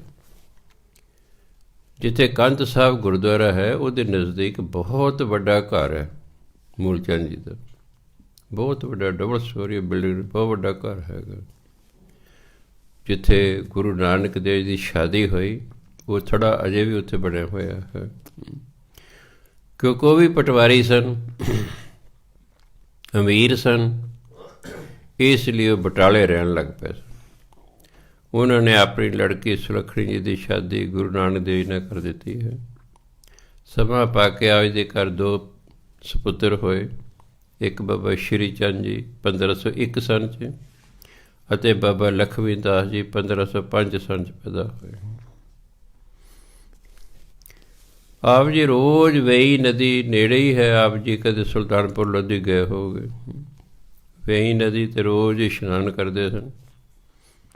ਪੁਰਾਣੇ ਜ਼ਮਾਨੇ 'ਚ ਨਹਿਰਾਂ, ਦਰਿਆਵਾਂ 'ਤੇ ਹੀਜੇ ਲੱਗਦੇ ਨੇੜੇ ਹੁੰਦੇ, ਉੱਥੇ ਇਸ਼ਨਾਨ ਕਰਿਆ ਕਰਦੇ ਸਨ। ਉੱਥੇ ਇਸ਼ਨਾਨ ਕਰਨ ਜਾਂਦੇ ਸਨ, ਨਾਲ ਨੌਕਰ ਜਾਂਦਾ ਸੀ, ਨੌਕਰ ਕੱਪੜੇ ਸਾਂਭਦਾ ਸੀ, ਆਪ ਜੀ ਇਸ਼ਨਾਨ ਕਰਕੇ ਵਾਪਸ ਫਿਰ ਕੱਪੜੇ ਪਾ ਲਿਆ ਕਰਦੇ ਸਨ। ਇੱਕ ਦਿਨ ਆਪ ਜੀ ਨਿਕਲੇ ਹੀ ਨਹੀਂ ਨਦੀ 'ਚੋਂ, ਸਿੱਧੇ ਸੱਚਖੰਡ ਚਲੇ ਗਏ, ਕਿਉਂਕਿ ਪਰਮਾਤਮਾ ਦਾ ਸੁਨੇਹਾ ਆ ਗਿਆ ਵੀ ਸੱਚਖੰਡ ਆਓ। ਜਦੋਂ ਸੱਚਖੰਡ ਗਏ ਤਾਂ ਪਰਮਾਤਮਾ ਗੁਰੂ ਨਾਨਕ ਦੇਵ ਜੀ ਨੂੰ ਕਹਿੰਦੇ ਵੀ ਹੇ ਨਾਨਕ, ਮੈਂ ਤੈਨੂੰ ਸੰਸਾਰ 'ਤੇ ਨਾਮ ਜਪਾਉਣ ਲਈ ਭੇਜਿਆ ਸੀ, ਤੂੰ ਮੇਰਾ ਨਾਮ ਹੀ ਨਹੀਂ ਜਪਾਉਣਾ ਸ਼ੁਰੂ ਕੀਤਾ, ਤਕੜੀਆਂ ਤੋਲੀ ਜਾਂਦੇ। ਗੁਰੂ ਨਾਨਕ ਦੇਵ ਜੀ ਕਹਿੰਦੇ ਵੀ ਦੇਖੋ ਜੀ, ਤੁਸੀਂ ਸੰਸਾਰ ਦੇ ਇੱਕ ਵਿਧਾਨ, ਇੱਕ ਨਿਯਮ ਬਣਾਇਆ ਹੋਇਆ ਹੈ ਕਿ ਕੋਈ ਵੀ ਨਿਗੁਰਾ ਕਿਸੇ ਨੂੰ ਨਾਮ ਨਹੀਂ ਜਪਾ ਸਕਦਾ। ਇਸ ਲਈ ਤੁਸੀਂ ਮੈਨੂੰ ਦਿੱਤੀ ਦਿਵ ਦ੍ਰਿਸ਼ਟੀ, ਤੁਹਾਡੀ ਦਿੱਤੀ ਦਿਵ ਦ੍ਰਿਸ਼ਟੀ ਨਾਲ ਮੈਂ ਸਾਰੇ ਸੰਸਾਰ ਵੱਲ ਤੱਕਿਆ ਹੈ, ਮੈਨੂੰ ਕੋਈ ਪੂਰਨ ਮਨੁੱਖ ਹੀ ਨਹੀਂ ਮਿਲਿਆ, ਅਤੇ ਅਧੂਰੇ ਨੂੰ ਗੁਰੂ ਧਾਰਨ ਕਰਕੇ ਮੈਂ ਕੀ ਕਰਾਂ। ਪਰਮਾਤਮਾ ਨੇ ਫਿਰ ਗੁਰੂ ਨਾਨਕ ਦੇਵ ਗੁਰਮੰਤਰ ਦਿੱਤਾ, ਨਿਰਭਉ ਨਿਰਵੈਰ ਅਕਾਲ ਮੂਰਤ ਅਜੂਨੀ ਸਹਿ ਭੰਗ ਗੁਰ ਪ੍ਰਸਾਦ। ਫਿਰ ਗੁਰੂ ਨਾਨਕ ਦੇ ਕਹਿੰਦੇ ਨਾਨਕ ਤੂੰ ਵੀ, ਇਸ ਲਈ ਗੁਰੂ ਨਾਨਕ ਦੇਵ ਜੀ ਵੇਈ ਨਦੀ 'ਚੋਂ ਕਹਿੰਦੇ 72 ਘੰਟਿਆਂ ਬਾਅਦ ਨਿਕਲੇ। ਨਾ ਘਰ ਗਏ ਨਾ ਦੁਕਾਨ 'ਤੇ ਗਏ, ਸਿੱਧੇ ਮੜੀਆਂ ਨੂੰ ਚਲੇ ਗਏ। ਮੜੀਆਂ 'ਚ ਬੈਠ ਕੇ ਤੇ ਇੱਕੋ ਹੀ ਗੱਲ ਕਹੀ ਨੇ, ਨਾ ਕੋਈ ਹਿੰਦੂ ਨਾ ਕੋਈ ਮੁਸਲਮਾਨ। ਰੌਲਾ ਪੈ ਗਿਆ ਵੀ ਨਾਨਕ ਜਿਹੜਾ ਹੈ ਨਦੀ ਦੇ ਵਿੱਚੋਂ ਨਿਕਲ ਆਇਆ ਹੈ ਅਤੇ ਮੜੀਆਂ 'ਚ ਬੈਠਾ ਤੇ ਇੱਕੋ ਹੀ ਗੱਲ ਕਿ ਨਾ ਕੋਈ ਹਿੰਦੂ ਨਾ ਕੋਈ ਮੁਸਲਮਾਨ। ਨਵਾਬ ਨੇ ਸੁਨੇਹਾ ਭੇਜਿਆ ਵੀ ਨਾਨਕ ਜੀ ਆਓ, ਆਪਣਾ ਮੋਦੀ ਖਾਨਾ ਸੰਭੋ। ਗੁਰੂਆਂ ਸੁਨੇਹਾ ਭੇਜਤਾ, ਨਵਾਬ ਜੀ ਹੁਣ ਅਸੀਂ ਤੁਹਾਡੀ ਨੌਕਰੀ ਨਹੀਂ ਕਰੀ, ਅਸੀਂ ਹੁਣ ਪਰਮਾਤਮਾ ਦੀ ਨੌਕਰੀ ਕਰਨੀ ਹੈ। ਨਵਾਬ ਦੇ ਕਾਜ਼ੀ ਨੂੰ ਪਤਾ ਲੱਗਾ ਕਿ ਗੁਰੂ ਨਾਨਕ ਦੇਵ ਜੀ ਨਾ ਕੋਈ ਹਿੰਦੂ ਨਾ ਕੋਈ ਮੁਸਲਮਾਨ ਕਹਿ ਰਹੇ ਨੇ, ਦੋਨੋਂ ਹੀ ਚੱਲ ਕੇ ਆ ਗਏ ਮੜੀਆਂ 'ਚ। ਕਹਿੰਦੇ ਨਾਨਕ ਤੁਸੀਂ ਕਹਿੰਦੇ ਨਾ ਕੋਈ ਹਿੰਦੂ ਨਾ ਕੋਈ ਮੁਸਲਮਾਨ, ਇਹ ਤਾਂ ਮੈਂ ਤੁਹਾਡੀ ਨਜ਼ਰਾਂ 'ਚ ਹਿੰਦੂ ਮੁਸਲਮਾਨ ਇੱਕੋ ਜਿਹੇ ਨੇ? ਕਹਿੰਦੇ ਹਾਂਜੀ। ਕਹਿ ਜੇ ਇੱਕੋ ਜਿਹੇ ਨੇ ਤੇ ਕੱਲ੍ਹ ਨੂੰ ਹੈਗਾ ਜੁਮਾ, ਜਿਹਨੂੰ ਆਪਾਂ ਕਹਿੰਦੇ ਸ਼ੁੱਕਰਵਾਰ, ਕੱਲ੍ਹ ਨੂੰ ਜੁਮੇ ਦੀ ਨਮਾਜ਼ ਹੋਣੀ ਹੈ ਮਸੀਤ 'ਚ, ਅਤੇ ਤੁਸੀਂ ਸਾਡੇ ਨਾਲ ਰਲ ਕੇ ਨਮਾਜ਼ ਪੜ੍ਹਿਓ ਤਾਂ ਅਸੀਂ ਮੰਨਾਂਗੇ। ਗੁਰੂ ਮਹਾਰਾਜ ਕਹਿੰਦੇ ਪੜ੍ਹ ਲਾਂਗੇ। ਸਾਰੇ ਸ਼ਹਿਰ 'ਚ ਚਰਚਾ ਹੋ ਗਈ ਕਿ ਜਿਹੜਾ ਮੋਦੀ ਹੈ ਹਿੰਦੂ ਹੈ, ਨਾਨਕ ਹੈ, ਇਹ ਮਸੀਤ 'ਚ ਨਮਾਜ਼ ਪੜ੍ਹਨ ਜਾ ਰਿਹਾ ਕੱਲ੍ਹ ਨੂੰ, ਕਿਤੇ ਮੁਸਲਮਾਨ ਹੀ ਨਾ ਹੋ ਜਾਵੇ। ਬੜਾ ਇਕੱਠ ਅਗਲੇ ਦਿਨ ਹੋ ਗਿਆ, ਮੁਸਲਮਾਨਾਂ ਨਾਲ ਮਸੀਤ ਭਰ ਗਈ ਵੀ ਦੇਖੋ ਇੱਕ ਹਿੰਦੂ ਜਿਹੜਾ ਹੈ ਨਮਾਜ਼ ਪੜ੍ਹਨ ਆ ਰਿਹਾ ਮਸੀਤ 'ਚ। ਹਿੰਦੂ ਵਿਚਾਰੇ ਮਸੀਤ ਦੇ ਬਾਹਰ ਇਕੱਠ ਹੋ ਗਏ ਵੀ ਦੇਖੋ ਅੱਜ ਕੀ ਬਣਦਾ ਹੈ, ਕਿਤੇ ਨਾਨਕ ਮੁਸਲਮਾਨ ਹੀ ਨਾ ਹੋ ਜਾਵੇ। ਨਮਾਜ਼ ਸ਼ੁਰੂ ਹੋ ਗਈ ਹੈ। ਗੁਰੂ ਨਾਨਕ ਦੇਵ ਨਮਾਜ਼ ਨਹੀਂ ਪੜ੍ਹ ਰਹੇ, ਖੜ੍ਹੇ ਨੇ। ਕਾਜ਼ੀ ਅਤੇ ਨਵਾਬ ਟੇਢੀਆਂ ਅੱਖਾਂ ਨਾਲ ਵੇਖਦੇ ਨੇ। ਜਦੋਂ ਨਮਾਜ਼ ਸਮਾਪਤ ਹੋ ਗਈ ਤਾਂ ਕਾਜ਼ੀ ਕਹਿੰਦਾ ਨਾਨਕ ਜੀ ਤੁਸੀਂ ਤਾਂ ਕਹਿੰਦੇ ਸਾਡੀ ਨਜ਼ਰ 'ਚ ਹਿੰਦੂ ਮੁਸਲਮਾਨ ਬਰਾਬਰ ਨੇ, ਫਿਰ ਤੁਸੀਂ ਨਮਾਜ਼ ਨਹੀਂ ਪੜ੍ਹੀ। ਕਹਿੰਦੇ ਕਾਜ਼ੀ ਜੀ ਮੈਂ ਕਿਹਦੇ ਨਾਲ ਨਮਾਜ਼ ਪੜ੍ਹਦਾ? ਕਹਿੰਦੇ ਮੇਰੇ ਨਾਲ ਪੜ੍ਹਨੀ ਸੀ। ਕਹਿੰਦੇ ਕਾਜ਼ੀ ਜੀ ਤੁਸੀਂ ਤਾਂ ਆਪ ਹੀ ਨਹੀਂ ਸੀ ਨਮਾਜ਼ ਪੜ੍ਹ ਰਹੇ। ਨਹੀਂ ਜੀ, ਕਹਿੰਦੇ ਮੈਂ ਨਮਾਜ਼ ਪੜ੍ਹ ਰਿਹਾ ਸੀ। ਗੁਰੂ ਮਹਾਰਾਜ ਕਹਿੰਦੇ ਦੇਖੋ ਤੁਸੀਂ ਅੱਲਾ ਦੇ ਘਰ 'ਚ ਬੈਠੇ ਹੋ, ਸੱਚੋ ਸੱਚ ਦੱਸੋ ਤੁਹਾਡੇ ਘਰ ਵਿਹੜੇ 'ਚ ਖੂਹੀ ਹੈ? ਕਹਿੰਦੇ ਹਾਂਜੀ। ਤੁਹਾਡੀ ਘੋੜੀ ਸੂਈ ਹੈ? ਕਹਿੰਦੇ ਹਾਂਜੀ। ਉਹਨੇ ਵਿਛੇਰੀ ਦਿੱਤੀ? ਕਹਿੰਦੇ ਹਾਂਜੀ। ਕਿ ਤੁਹਾਡਾ ਤਾਂ ਧਿਆਨ ਘਰ 'ਚ ਸੀ, ਕਿਤੇ ਵਿਛੇਰੀ ਟੱਪਦੀ ਟੱਪਦੀ ਖੂਹੀ 'ਚ ਨਾ ਡਿੱਗ ਜਾਏ। ਤੁਹਾਡਾ ਧਿਆਨ ਤੇ ਘਰ ਸੀ, ਬਸ ਤੁਸੀਂ ਇੱਥੇ ਬੈਠੇ ਉਠਕ ਬੈਠਕ ਕਰ ਰਹੇ ਸੀ। ਤੁਹਾਡੀ ਨਮਾਜ਼ ਤੇ ਅੱਲਾ ਦੀ ਦਰਗਾਹ 'ਚ ਪ੍ਰਵਾਨ ਹੀ ਨਹੀਂ ਹੋਈ, ਕਿਉਂਕਿ ਮਾਨਸਿਕ ਤੌਰ 'ਤੇ ਤੁਸੀਂ ਗੈਰ ਹਾਜ਼ਰ ਸੀ। ਹਾਜ਼ਰੀ ਤੇ ਮਨ ਦੀ ਲੱਗਦੀ ਹੈ, ਹਾਜ਼ਰੀ ਤੇ ਮਨ ਦੀ ਲੱਗਦੀ ਹੈ। ਇੱਕ ਘਰ ਬੈਠਾ ਵੀ ਗੁਰਦੁਆਰੇ ਹਾਜ਼ਰੀ ਲਵਾ ਸਕਦਾ ਆਪਣੀ, ਅਤੇ ਇੱਕ ਗੁਰਦੁਆਰੇ ਬੈਠਾ ਵੀ ਗੈਰ ਹਾਜ਼ਰ ਹੋ ਸਕਦਾ ਹੈ। ਬੈਠੋ ਉੱਥੇ ਹੀ। ਜੇ ਨਵਾਬ ਥੋੜ੍ਹੇ ਸਿਆਣਾ ਦਾ ਚੁੱਪ ਰਹਿੰਦਾ, ਉਹ ਕਹਿੰਦੇ ਚਲੋ ਜੇ ਕਾਜ਼ੀ ਜੀ ਨੇ ਨਮਾਜ਼ ਨਹੀਂ ਪੜ੍ਹੀ ਤਾਂ ਮੈਂ ਤਾਂ ਪੜ੍ਹੀ। ਕਹਿੰਦੇ ਨਵਾਬ ਜੀ ਤੁਸੀਂ ਵੀ ਨਮਾਜ਼ ਨਹੀਂ ਪੜ੍ਹੀ। ਜਿਹਨੂੰ ਤੁਰਕਸਤਾਨ ਕਹਿੰਦੇ, ਛੋਟਾ ਨਾਂ ਦਾ ਤੁਰਕੀ, ਇੰਗਲਿਸ਼ ਵਾਲੇ ਕਹਿੰਦੇ ਟਰਕੀ, ਉੱਥੇ ਦੇ ਘੋੜੇ ਬੜੇ ਪ੍ਰਸਿੱਧ ਨੇ। ਕਹਿੰਦੇ ਤੁਸੀਂ ਤਾਂ ਤੁਰਕੀ 'ਚ ਆਪਣੇ ਬੰਦੇ ਭੇਜੇ ਹੋਏ ਨੇ ਵੀ ਘੋੜੇ ਵਧੀਆ ਖਰੀਦ ਕੇ ਲਿਆਓ, ਅਤੇ ਤੁਸੀਂ ਉਹਨਾਂ ਨੂੰ ਕਹਿ ਰਹੇ ਸੀ ਭਾਈ ਵਧੀਆ ਘੋੜੇ ਖਰੀਦ ਕੇ ਲਿਆਓ। ਮੇਰੇ ਤਾਂ ਵਧੀਆ ਘੋੜੇ ਕਿਸੇ ਹੋਰ ਨਵਾਬ ਕੋਲ ਨਹੀਂ ਹੋਣੇ ਚਾਹੀਦੇ। ਤੁਸੀਂ ਤਾਂ ਕਦੇ ਘੋੜੇ ਖਰੀਦ ਰਹੇ ਸੀ, ਤੁਸੀਂ ਤਾਂ ਹਾਜ਼ਰ ਹੀ ਨਹੀਂ ਸੀ। ਸ਼ਰਮਸਾਰ ਹੋ ਗਏ। ਕਹਿੰਦੇ ਹਾਂ ਵਾਕਈ ਜੀ ਅਸੀਂ ਗੈਰ ਹਾਜ਼ਰ ਸੀ। ਫਿਰ ਗੁਰੂ ਮਹਾਰਾਜ ਨੇ ਕਿਹਾ, ਜਿੰਨਾ ਧਿਆਨ ਹੋਵੇਗਾ ਬਸ ਓਨੀ ਹੀ ਹਾਜ਼ਰੀ ਲੱਗਦੀ ਅੱਲਾ ਦੀ ਦਰਗਾਹ 'ਚ। ਜੋ ਭਜਨ ਬੰਦਗੀ ਬੇਧਿਆਨੀ 'ਚ ਹੁੰਦੀ ਉਹਦੀ ਹਾਜ਼ਰੀ ਨਹੀਂ ਲੱਗਿਆ ਕਰਦੀ। ਪਾਠ ਭਾਵੇਂ ਥੋੜ੍ਹਾ ਕਰੋ, ਧਿਆਨ ਨਾਲ ਕਰੋ। ਸਿਮਰਨ ਭਾਵੇਂ ਥੋੜ੍ਹੀ ਦੇਰ ਕਰੋ, ਧਿਆਨ ਨਾਲ ਕਰੋ। ਸਾਰੀ ਮਹਾਨਤਾ ਜ਼ਿੰਦਗੀ ਧਿਆਨ ਦੀ ਹੈ। ਸਮੱਸਿਆ ਤਾਂ ਇਹ ਹੈ ਕਿ ਸਾਨੂੰ ਬਚਪਨ 'ਚ ਧਿਆਨ ਨਾਲ ਕੁਝ ਕਰਨ ਦੀ ਆਦਤ ਹੀ ਨਹੀਂ ਪਾਈ। ਆਦਤ ਹੀ ਨਹੀਂ ਪਾਈ। ਬੇਧਿਆਨੀ ਮਨੁੱਖਾਂ ਦੀ ਜ਼ਿੰਦਗੀ ਬਤੀਤ ਹੁੰਦੀ ਜਾ ਰਹੀ ਹੈ। ਆਹ ਜਿੰਨੀਆਂ ਦੁਰਘਟਨਾਵਾਂ ਹੁੰਦੀਆਂ ਇਹ ਬੇਧਿਆਨੀ ਕਾਰਨ ਹੀ ਹੁੰਦੀਆਂ। ਦੋ ਡਰਾਈਵਰ ਨੇ ਇੱਕ ਉੱਧਰੋਂ ਆ ਰਹੇ, ਇੱਕ ਉੱਧਰ, ਇੱਕ ਬੇਧਿਆਨ ਹੋ ਗਿਆ, ਉਹਨੇ ਆ ਕੇ ਦੂਜੇ ਦੇ ਵਿੱਚ ਵੱਜਣਾ ਹੈ। ਆਪ ਵੀ ਮਰੇਗਾ, ਦੂਜੇ ਨੂੰ ਮਾਰੇਗਾ, ਜਾਂ ਆਪਣੀ ਲੱਤਾਂ ਬਾਹਰ ਚੜਾ ਕੇ ਦੂਜੇ ਨੂੰ ਤੋੜੇਗਾ। ਬੇਧਿਆਨੀ ਹੈ। ਬੱਚੇ ਨੂੰ ਆਦਤ ਪਾਉਣੀ ਚਾਹੀਦੀ ਹੈ, ਧਿਆਨ ਨਾਲ ਤੁਰੋ, ਧਿਆਨ ਨਾਲ ਪੜ੍ਹੋ, ਧਿਆਨ ਨਾਲ ਸੁਣੋ, ਧਿਆਨ ਨਾਲ ਕੰਮ ਕਰੋ, ਧਿਆਨ ਨਾਲ ਇੱਕ ਥਾਂ ਤੋਂ ਚੀਜ਼ ਨੂੰ ਦੂਜੀ ਥਾਂ 'ਤੇ ਲੈ ਕੇ ਜਾਓ। ਜੋ ਧਿਆਨ ਨਾਲ ਤੁਰਾਂਗੇ ਠੁੱਡੇ ਨਹੀਂ ਵੱਜਣਗੇ, ਨਹੀਂ ਤਾਂ ਫਿਰ ਠੁੱਡੇ ਵੱਜਣਗੇ।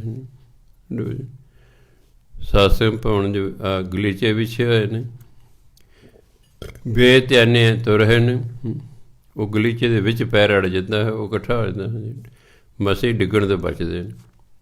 ਪਤਾ ਨਹੀਂ ਬੂਥਾ ਕਿੱਧਰੋਂ ਚੁੱਕਿਆ ਹੁੰਦਾ ਹੈ ਜੀ। ਵੀ ਤੁਸੀਂ ਤੁਰ ਰਹੇ ਹੋ ਤਾਂ ਫਿਰ ਤੁਰਨ ਵਾਲੇ ਧਿਆਨ ਹੋਣਾ ਚਾਹੀਦਾ ਹੈ। ਪੜ੍ਹ ਰਹੇ ਹੋ, ਪੜ੍ਹਨ ਵੱਲ ਧਿਆਨ ਹੋਣਾ ਚਾਹੀਦਾ ਹੈ। ਲਿਖ ਰਹੇ ਹੋ, ਲਿਖਣ ਵੱਲ ਹੋਣਾ ਚਾਹੀਦਾ ਹੈ। ਡਰਾਈਵ ਕਰ ਰਹੇ ਹੋ, ਡਰਾਈਵਿੰਗ ਵੱਲ ਤੁਹਾਡਾ ਸਾਰਾ ਧਿਆਨ ਹੋਣਾ ਚਾਹੀਦਾ ਹੈ।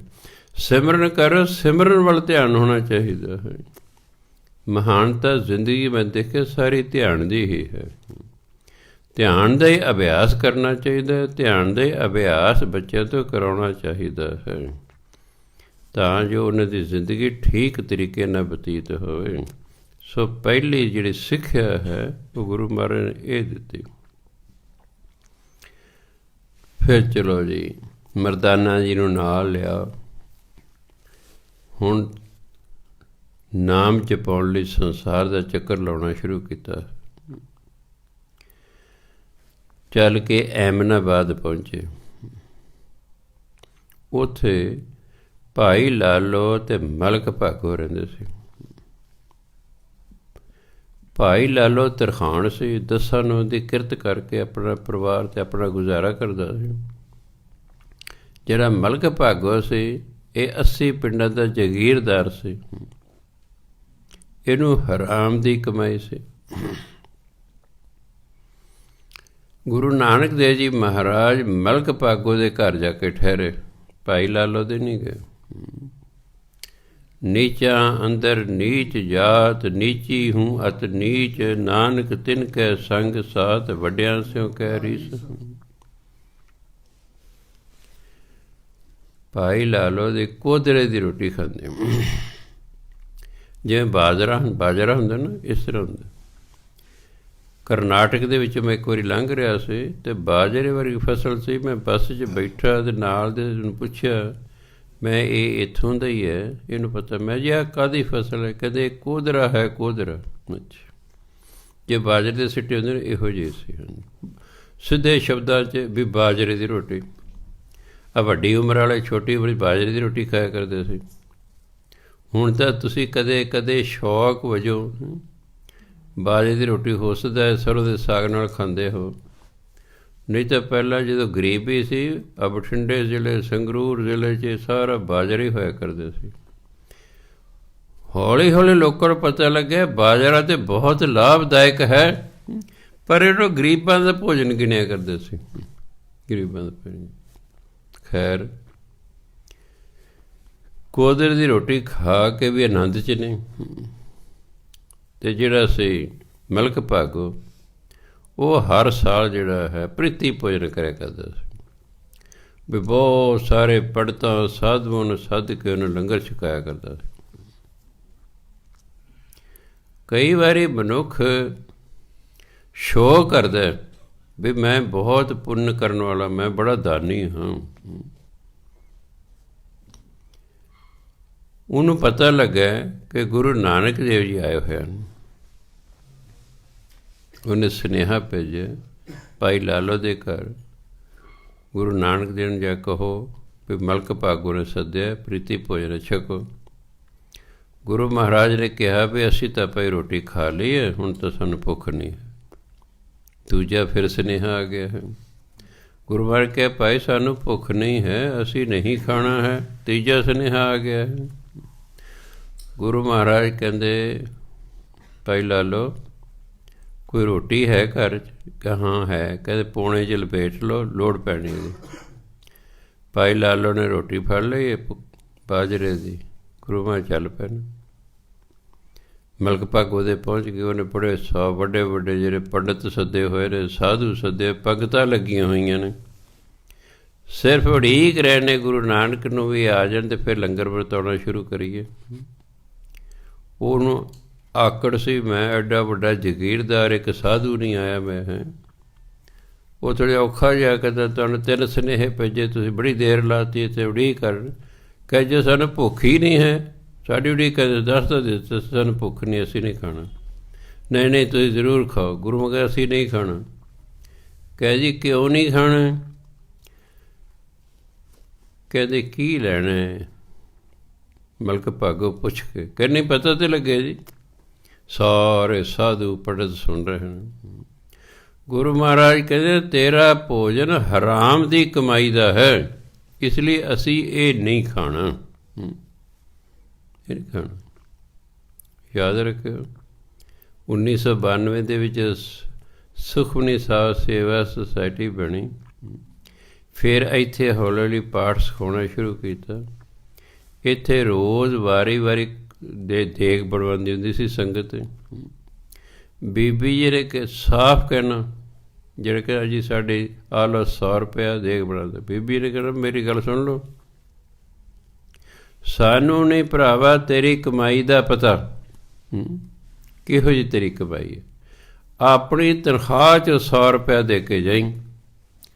ਜੇ ਤੂੰ ਚਾਹੁੰਦਾ ਨਾ ਗੁਰੂ ਮਹਾਰਾਜ ਭੋਗ ਲਾਉਣ ਅਤੇ ਫਿਰ ਤਨਖਾਹ 'ਚੋਂ ਦੇ ਕੇ ਜਾਈਂ। ਹਰਾਮ ਦੀ ਕਮਾਈ 'ਚ ਜੇ 100 ਰੁਪਇਆ ਦੇ ਕੇ ਜਾਏਗਾ ਉਹ ਭੋਗ ਲੱਗਣਾ ਹੀ ਨਹੀਂ ਹੈਗਾ। ਅਤੇ ਜੇ ਭੋਗ ਹੀ ਨਾ ਲੱਗਿਆ ਤਾਂ ਫਿਰ ਲੰਗਰ ਤਾਂ ਨਹੀਂ ਨਾ ਬਣਨਾ, ਅਤੇ ਨਾ ਦੇਗ ਬਣਨੀ, ਫਿਰ ਕੜਾਹ ਰਹਿ ਜਾਣਾ ਅਤੇ ਰੋਟੀ ਪਾਣੀ ਰਹਿ ਜਾਣਾ। ਉਹ ਬੜੇ ਇਸ ਗੱਲੋਂ ਸਖਤ ਸਨ, ਕਿਉਂਕਿ ਗੁਰੂ ਮਹਾਰਾਜ ਹਰਾਮ ਦੀ ਕਮਾਈ 'ਚ ਬਣੇ ਹੋਏ ਲੰਗਰ ਨੂੰ ਭੋਗ ਲਾਉਂਦੇ ਹੀ ਨਹੀਂ। ਨਹੀਂ ਤਾਂ ਮਲਕ ਭਾਗੋ ਦੀਆਂ ਪੂਰੀਆਂ ਖੀਰ ਕੀ ਮਾੜਾ ਲੱਗਦਾ ਸੀ। ਉਹ ਕਹਿੰਦੇ ਨਹੀਂ ਮਲਕ ਭਾਗੋ, ਇਹ ਜਿਹੜੇ ਤੂੰ ਬਣਾਇਆ ਨਾ ਸਾਰਾ ਲੰਗਰ, ਇਹ ਹਰਾਮ ਦੀ ਕਮਾਈ 'ਚ ਬਣਿਆ, ਇਸ ਲਈ ਅਸੀਂ ਇਹ ਨਹੀਂ ਖਾਣਾ। ਹੁਣ ਤਾਂ ਸੱਤੀ ਕੱਪੜੀ ਅੱਗ ਲੱਗ ਗਈ। ਭਰੀ ਸਭਾ 'ਚ ਇੱਕ ਕਿਸਮ ਦੀ ਬੇਇੱਜ਼ਤੀ ਹੋ ਗਈ ਕਿ ਤੁਹਾਨੂੰ ਕੀ ਪਤਾ ਮੈਨੂੰ ਹਰਾਮ ਦੀ ਕਮਾਈ ਹੈ। ਗੁਰੂ ਮਹਾਰਾਜ ਕਹਿੰਦੇ ਅੱਛਾ ਲਿਆ। ਫਿਰ ਥਾਲੀ ਪਾ ਕੇ ਲਿਆ, ਕੀ ਸਾਨੂੰ ਛਕਾਣਾ? ਖੀਰ ਪੂਰੀਆਂ ਜੋ ਬਣਾਇਆ ਸੀ ਸਭ ਬਣ ਕੇ ਆ ਗਿਆ ਹੈ। ਗੁਰੂ ਮਹਾਰਾਜ ਬੈਠੇ ਨਹੀਂ ਖੜ੍ਹੇ ਨੇ। ਕਹਿੰਦੇ ਭਾਈ ਲਾ ਲਓ ਆ ਦਈ ਜਰਾ ਰੋਟੀ। ਖੱਬੇ ਹੱਥ 'ਚ ਭਾਈ ਲਾਲੋ ਦੀ ਕੋਦਰੇ ਦੀ ਰੋਟੀ ਫੜ ਲਈ, ਸੱਜੇ ਹੱਥ 'ਚ ਮਲਕ ਭਾਗੋ ਦੀ ਪੂਰੀ ਫੜ ਲਈ। ਦੋਨਾਂ ਨੂੰ ਜਦੋਂ ਘੁੱਟਿਆ ਨਾ, ਮਲਕ ਭਾਗੋ ਦੀ ਪੂਰੀ 'ਚ ਖੂਨ ਵਗ ਰਿਹਾ ਹੈ ਅਤੇ ਭਾਈ ਲਾਲੋ ਦੀ ਰੋਟੀ 'ਚ ਦੁੱਧ ਵਗ ਰਿਹਾ ਹੈ। ਇੰਨਾ ਬੇਸ਼ਰਮ ਹੋਇਆ, ਹੁਣ ਧਰਤੀ ਵੇਲ ਨਹੀਂ ਦਿੰਦੀ। ਜਿੰਨੇ ਆਏ ਸਨ ਬੈਠੇ ਸਨ ਪੰਗਤਾਂ ਬਣਾ ਕੇ, ਸਾਰੇ ਇੱਕ ਇੱਕ ਕਰਕੇ ਉੱਠ ਕੇ ਸਾਰੇ ਚਲੇ, ਕਿਸੇ ਨੇ ਕੁਛ ਨਹੀਂ ਖਾਧਾ। ਅਤੇ ਇੱਥੋਂ ਕੀ ਸਿੱਖਿਆ ਮਿਲਦੀ ਹੈ ਕਿ ਗੁਰੂ ਮਹਾਰਾਜ ਨੂੰ 10 ਨੌਂ ਦੀ ਕਿਰਤ ਪਸੰਦ ਹੈ। ਮੰਨ ਲਓ ਇੱਕ ਬੰਦੇ ਨੇ 1000 ਰੁਪਈਆ ਹਰਾਮ ਦੀ ਕਮਾਈ ਦਾ ਲਿਆਂਦਾ, ਉਹਨੇ 1000 ਦਾ 1000 ਹੀ ਆ ਕੇ ਮੱਥਾ ਟੇਕਦਾ ਗੁਰੂ ਗ੍ਰੰਥ ਸਾਹਿਬ ਦੇ ਅੱਗੇ। ਗੁਰੂ ਮਹਾਰਾਜ ਨੂੰ ਉਹਦਾ 1000 ਪ੍ਰਵਾਨ ਹੀ ਨਹੀਂ ਹੈਗਾ, ਟੇਕੀ ਜਾ ਜਿੰਨੇ ਮਰਜ਼ੀ। ਮੈਨੂੰ ਯਾਦ ਹੈ ਸੰਤ ਈਸ਼ਰ ਸਿੰਘ ਮਹਾਰਾਜ ਬੈਠੇ ਨੇ, ਇੱਕ ਅਮੀਰ ਸਿੱਖ ਆ ਗਿਆ, ਉਸ ਜ਼ਮਾਨੇ 'ਚ ਉਹਨੇ 10,000 ਰੁਪਈਆ ਆ ਕੇ ਮੱਥਾ ਟੇਕਿਆ। ਸੰਤ ਈਸ਼ਰ ਸਿੰਘ ਮਹਾਰਾਜ ਨੇ ਉਹਦੇ ਪੈਸੇ ਵੱਲ ਵੇਖੇ ਹੀ ਨਹੀਂ। ਉੱਥੇ ਹੀ ਬੈਠਾ ਬੰਦਾ, ਇਹਨੇ ਜੇ ਇੱਕ ਗਰੀਬੜੀ ਮਾਈ ਆ ਗਈ, ਉਹਨੇ 1 ਰੁਪਈਏ ਲਿਆ ਕੇ ਮੱਥਾ ਟੇਕਿਆ। ਮਹਾਂਪੁਰਖਾਂ ਰੁਪਈਆ ਫੜ ਲਿਆ ਅਤੇ ਜਿਵੇਂ ਪੈਸੇ ਨੂੰ ਪਲੋਸਦੇ ਨੇ, ਐਂ ਦੋਨਾਂ ਥਾਂ ਕਰ ਰਹੇ ਨੇ। ਮਾਈ ਚਲੀ ਗਈ। ਉਹ ਜਿਹੜਾ ਅਮੀਰ ਬੰਦਾ ਕਹਿੰਦਾ ਜੀ ਮੈਂ ਤਾਂ 10,000 ਮੱਥਾ ਟੇਕਿਆ ਅਤੇ ਤੁਸੀਂ ਉਹਨਾਂ ਵੱਲ ਵੇਖੇ ਨਹੀਂ। ਆ 1 ਰੁਪਈਏ ਨੂੰ ਤੁਸੀਂ ਜਿਹੜਾ ਹੈ ਬੜਾ ਪਿਆਰ ਨਾਲ ਵੇਖ ਰਹੇ, ਪਲੋਸ ਰਹੇ ਹੋ। ਉਹ ਕਹਿੰਦੇ ਭਾਈ ਇਹ 1 ਰੁਪਈਆ ਜਿਹੜਾ 10 ਦੀ ਕਿਰਤ ਦਾ, ਇਹ ਜਿਹੜਾ ਤੇਰਾ 10,000 ਤੇ ਹਰਾਮ ਦੀ ਕਮਾਈ ਦਾ ਸੀ, ਇਹਨੂੰ ਕੀ ਕਰਨ ਲੈ ਜਾਣੇ, ਲੈ ਜਾ ਆਪਣੇ ਵੱਲ। ਸੋ ਹਰ ਇੱਕ ਸਿੱਖ ਨੇ ਯਾਦ ਰੱਖਣਾ ਹੈ, ਗੁਰ ਪੀਰ ਹਮਾ ਤਾਂ ਭਰੈ ਜਾਂ ਮੁਰਦਾਰ ਨਾ ਖਾਏ। ਮੁਰਦਾਰ ਦੇ 2 ਅਰਥ ਹੁੰਦੇ ਨੇ, ਇੱਕ ਤਾਂ ਮੁਰਦਾ, ਇੱਕ ਹਰਾਮ ਦੀ ਕਮਾਈ। ਜਿਹੜਾ 10 ਦੀ ਕਿਰਤ ਕਰਦਾ ਹੈ ਗੁਰੂ ਪੀਰ, ਉਹਦੀ ਹਾਮੀ ਭਰਦੇ, ਬਾਕੀ ਦੀ ਹਾਮੀ ਨਹੀਂ ਭਰਦੇ ਹੈਗੇ। ਇਸ ਲਈ ਅਸੀਂ 10 ਦੀ ਕਿਰਤ ਕਰਨੀ ਹੈ। ਰਾਏ ਬੁਲਾਰ ਜੀ ਤੇ ਘਰ ਪੁੱਤਰ ਨਹੀਂ ਕੋਈ ਹੋ ਰਿਹਾ, ਬਹੁਤ ਉਮਰ ਹੋ ਗਈ ਹੈ। ਉਹਨੇ ਗੁਰੂ ਨਾਨਕ ਦੇਵ ਬੇਨਤੀ ਕੀਤੀ ਵੀ ਮੇਰੇ ਪੁੱਤਰ ਦੀ ਦਾਤ ਬਖਸ਼ੋ। ਗੁਰੂ ਮਾਂ ਨੇ ਵਰ ਦਿੱਤਾ, ਕੋਈ ਨਹੀਂ, ਅਗਲੇ ਸਾਲ ਤੇਰੇ ਘਰ ਪੁੱਤਰ ਹੋ ਜਾਏਗਾ। ਰਾਏ ਬੁਲਾਰ ਦੇ ਘਰ ਪੁੱਤਰ ਹੋ ਗਿਆ। ਹੁਣ ਕਿਉਂਕਿ ਨਵਾਬ ਸੀ ਅਤੇ ਜਿਹਦਾ ਪੁੱਤਰ ਦਾ ਜਨਮ ਦਿਨ ਮਨਾਉਣਾ ਸੀ, ਖੁਸ਼ੀ ਮਨਾਉਣੀ, ਫਿਰ ਆਲੇ ਦੁਆਲੇ ਨਵਾਬਾਂ ਨੇ ਆਉਣਾ ਸੀ ਨਾ, ਬੜਾ ਇਕੱਠ ਹੋ ਗਿਆ ਹੈ। ਗੁਰੂ ਨਾਨਕ ਦੇਵ ਨੇ ਸੱਦਿਆ ਰਾਏ ਬੁਲਾਰ ਨੇ ਵੀ ਤੁਸੀਂ ਵੀ ਜ਼ਰੂਰ ਆਉਣਾ ਜੀ। ਰਾਏ ਬੁਲਾਰ ਕੋਲ 30,000 ਕਿੱਲਾ ਜ਼ਮੀਨ ਸੀ ਆਪਣੀ। ਉਹਨੇ ਐਲਾਨ ਕਰਤਾ ਕਿ ਅੱਜ ਤੋਂ ਅੱਧੀ ਜ਼ਮੀਨ, 15,000 ਕਿੱਲਾ ਜ਼ਮੀਨ ਮੈਂ ਨਾਨਕ ਦੇ ਨਾਮ 'ਤੇ ਲਾਉਣਾ। ਜਿਹੜਾ ਨਨਕਾਣਾ ਸਾਹਿਬ ਗੁਰਦੁਆਰਾ ਨਾ, ਸਭ ਤੋਂ ਵੱਧ ਜ਼ਮੀਨ ਉਸ ਗੁਰਦੁਆਰੇ ਦੇ ਨਾਂ 'ਤੇ ਲੱਗੀ ਹੋਈ ਹੈ। ਹਜ਼ਾਰਾਂ ਕਿੱਲੇ ਜ਼ਮੀਨ ਲੱਗੀ ਹੋਈ ਹੈ ਅਤੇ ਪਾਕਿਸਤਾਨ ਦਾ ਸਭ ਤੋਂ ਵੱਡਾ ਗੁਰਦੁਆਰਾ ਨਨਕਾਣਾ ਸਾਹਿਬ ਹੀ ਹੈ। ਬਹੁਤ ਵੱਡਾ ਕੰਪਲੈਕਸ ਹੈ ਉਸ ਗੁਰਦੁਆਰੇ ਦਾ। ਅੱਧੀ ਤਿਰਪੜੀ ਜਿੰਨਾ ਨੇ ਘੱਟ ਤੋਂ ਘੱਟ ਐਡਾ ਵੱਡਾ ਬਣਾਇਆ ਹੋਇਆ, ਮਹਾਰਾਜਾ ਰਣਜੀਤ ਸਿੰਘ ਨੇ ਬਣਾਇਆ ਸੀ ਉਹ। ਖੈਰ,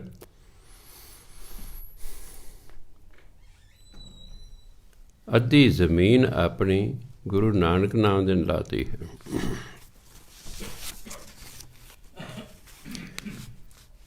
ਰਾਏ ਬੁਲਾਰ ਜੀ ਕਿਉਂਕਿ ਗੁਰੂ ਨਾਨਕ ਜੀ ਬੜਾ ਸਤਿਕਾਰ ਕਰਦੇ ਸਨ, ਉਹਨਾਂ ਰੱਬ ਰੂਪ ਸਮਝਦੇ ਸਨ। ਜਦੋਂ ਅੰਤਮ ਸਮਾਂ ਆਇਆ ਤਾਂ ਗੁਰੂ ਮਹਾਰਾਜ ਜੋ ਕਈ 100 ਕਿਲੋਮੀਟਰ ਦੂਰ ਯਾਤਰਾ 'ਤੇ ਗਏ ਹੋਏ ਸਨ।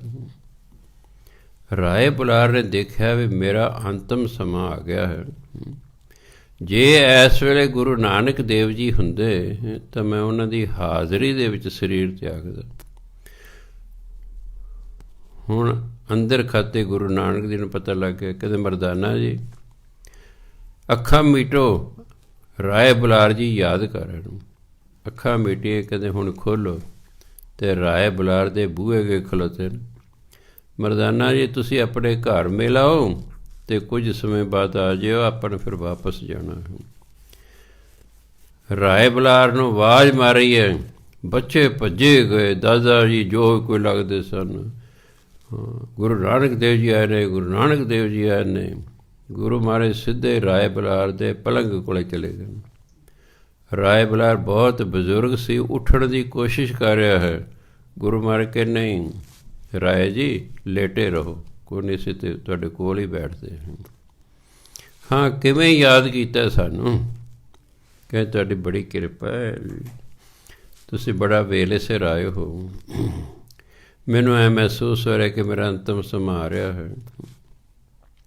ਦੇਖੋ ਸੰਸਾਰਿਕ ਤੌਰ 'ਤੇ ਤਾਂ ਮੇਰੇ ਕੋਲ ਕਿਸੇ ਚੀਜ਼ ਦੀ ਕਮੀ ਨਹੀਂ, ਆਤਮਾ ਦਾ ਵੀ ਤਾਂ ਕਲਿਆਣ ਹੋਣਾ ਚਾਹੀਦਾ ਨਾ, ਨਹੀਂ ਤਾਂ ਫਿਰ ਜੰਮਣ ਮਰਨ ਦੇ ਚੱਕਰ 'ਚ ਮੈਂ ਪਿਆ ਰਹਾਂਗਾ। ਮੇਰੇ 'ਤੇ ਕਿਰਪਾ ਕਰੋ। ਅਤੇ ਗੁਰੂ ਨਾਨਕ ਦੇਵ ਨੇ ਉਹਨੂੰ ਗੁਰਮੰਤਰ ਦਿੱਤਾ, ਮੂਲ ਮੰਤਰ ਦਾ ਜਾਪ ਦਿੱਤਾ। ਉਹਨਾਂ ਨੂੰ ਮੂਲ ਮੰਤਰ ਦਾ ਜਾਪ ਦਿੱਤਾ ਕਿ ਤੁਸੀਂ ਇਹ ਜਾਪ ਕਰਦੇ ਰਿਹਾ ਕਰੋ, ਬਸ ਤੁਹਾਡਾ ਜੰਮਣ ਮਰਨ ਖਤਮ ਹੋ ਜਾਏਗਾ।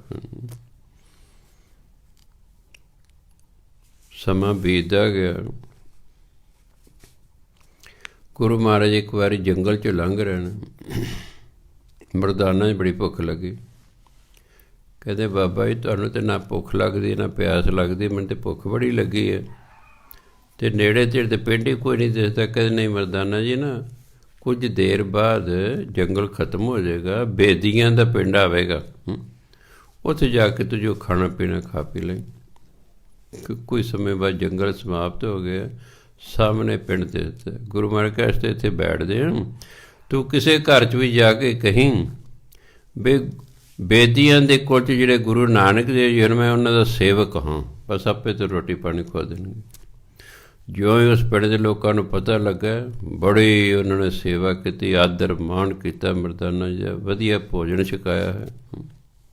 ਬੇਦੀ ਕੋਲ ਦੇ ਸਾਥੀ ਨੇ ਹਾਂਜੀ, ਆਉਣ ਵੇਲੇ ਕਿਸੇ ਨੇ ਚਾਦਰ ਦਿੱਤੀ, ਕਿਸੇ ਨੇ ਖੇਸ ਦਿੱਤਾ, ਕਿਸੇ ਨੇ ਦਰੀ ਦਿੱਤੀ। ਗੁਰੂ ਮਹਾਰਾਜ ਕਿਹਾ ਸੀ ਮਰਦਾਨਾ ਜੀ ਲਾਲਚ ਨਹੀਂ ਕਰਨਾ, ਬਸ ਰੋਟੀ ਖਾ ਕੇ ਆ ਜਾਣਾ ਹੈ। ਮੈਂ ਦੇਖਿਆ ਜਦੋਂ ਬੰਦਾ ਭੁੱਖਾ ਹੁੰਦਾ ਉਦੋਂ ਗੁਰੂ ਦੀ ਗੱਲ ਵੀ ਯਾਦ ਰਹਿੰਦੀ ਹੈ, ਜਦੋਂ ਰੱਜ ਜਾਂਦਾ ਤੂੰ ਕੌਣ ਮੈਂ ਕੌਣ ਭੁੱਲ ਭੁਲਾ ਜਾਂਦਾ ਹੈ।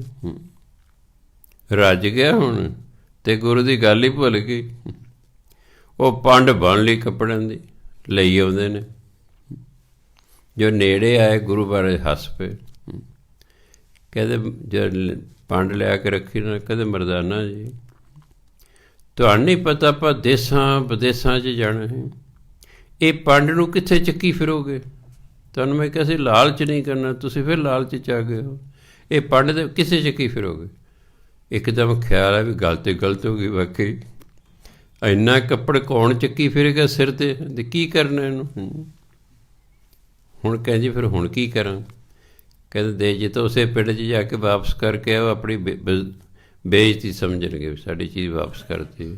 ਉਹ ਨਾਲ ਦਾ ਪਿੰਡ ਹੈ, ਉੱਥੇ ਜਾ ਕੇ ਗਰੀਬਾਂ ਦੇ ਇਲਾਕੇ ਚਲੇ ਜਾ, ਇੱਕ ਹੀ ਚੀਜ਼ ਹੈ ਉਹਨਾਂ 'ਚ ਵੜਦੇ ਜਾ ਕੇ ਅਤੇ ਫਿਰ ਆ ਜਾਏ, ਫਿਰ ਆਪਾਂ ਅੱਗੇ ਚੱਲਣਾ ਹੈ। ਸਮਝਾਇਆ ਕੀ ਹੈ ਕਿ ਜਿਸ ਚੀਜ਼ ਦੀ ਲੋੜ ਹੀ ਨਹੀਂ ਉਹ ਇਕੱਠੀ ਕਰਨ ਦਾ ਕਿਆ ਫਾਇਦਾ ਬਈ? ਲਾਲਚ ਨਹੀਂ ਕਰਨੀ ਚਾਹੀਦੀ ਅਤੇ ਨਾ ਲੋੜ ਤੋਂ ਵੱਧ ਚੀਜ਼ਾਂ ਆਪਣੇ ਕੋਲ ਇਕੱਠੀਆਂ ਕਰਨੀਆਂ ਚਾਹੀਦੀਆਂ ਹਨ। ਲੋੜ ਹੈ ਖਰੀਦ ਲਿਓ, ਉਂਝ ਖਰੀਦ ਕੇ ਅਲਮਾਰੀਆਂ ਟਰੰਕ ਪੇਟੀਆਂ ਭਰੀ ਜਾਣ ਦਾ ਕਿਆ ਫਾਇਦਾ ਹੈ?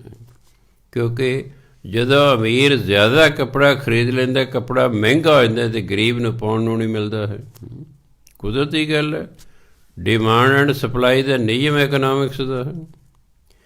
ਜੇ ਡਿਮਾਂਡ ਜ਼ਿਆਦਾ ਹੈ ਤਾਂ ਚੀਜ਼ ਨੇ ਮਹਿੰਗੀ ਹੋ ਜਾਣਾ, ਅਤੇ ਜੇ ਸਪਲਾਈ ਜ਼ਿਆਦਾ ਹੈ ਤਾਂ ਚੀਜ਼ ਨੇ ਸਸਤੀ ਹੋ ਜਾਣਾ ਹੈ।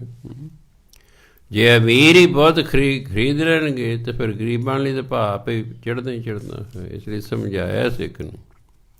ਮੈਂ ਦੇਖਿਆ ਗੁਰੂਆਂ ਦੇ ਜੀਵਨ ਦੇ ਜਿੰਨੀਆਂ ਘਟਨਾਵਾਂ ਨੇ, ਦੇਖੋ ਹਰ ਇੱਕ 'ਚੋਂ ਸਾਨੂੰ ਸਿੱਖਿਆ ਮਿਲਦੀ ਹੈ ਅਤੇ ਹਰ ਇੱਕ ਘਟਨਾ 'ਚ ਸਿੱਖ ਸਿਧਾਂਤ ਨਿਕਲਦਾ ਹੈ ਵੀ ਸਿੱਖੀ ਕਿੰਨਾ ਕਿੰਨਾ ਸਿਧਾਂਤਾਂ 'ਤੇ ਖੜ੍ਹੀ ਹੈ।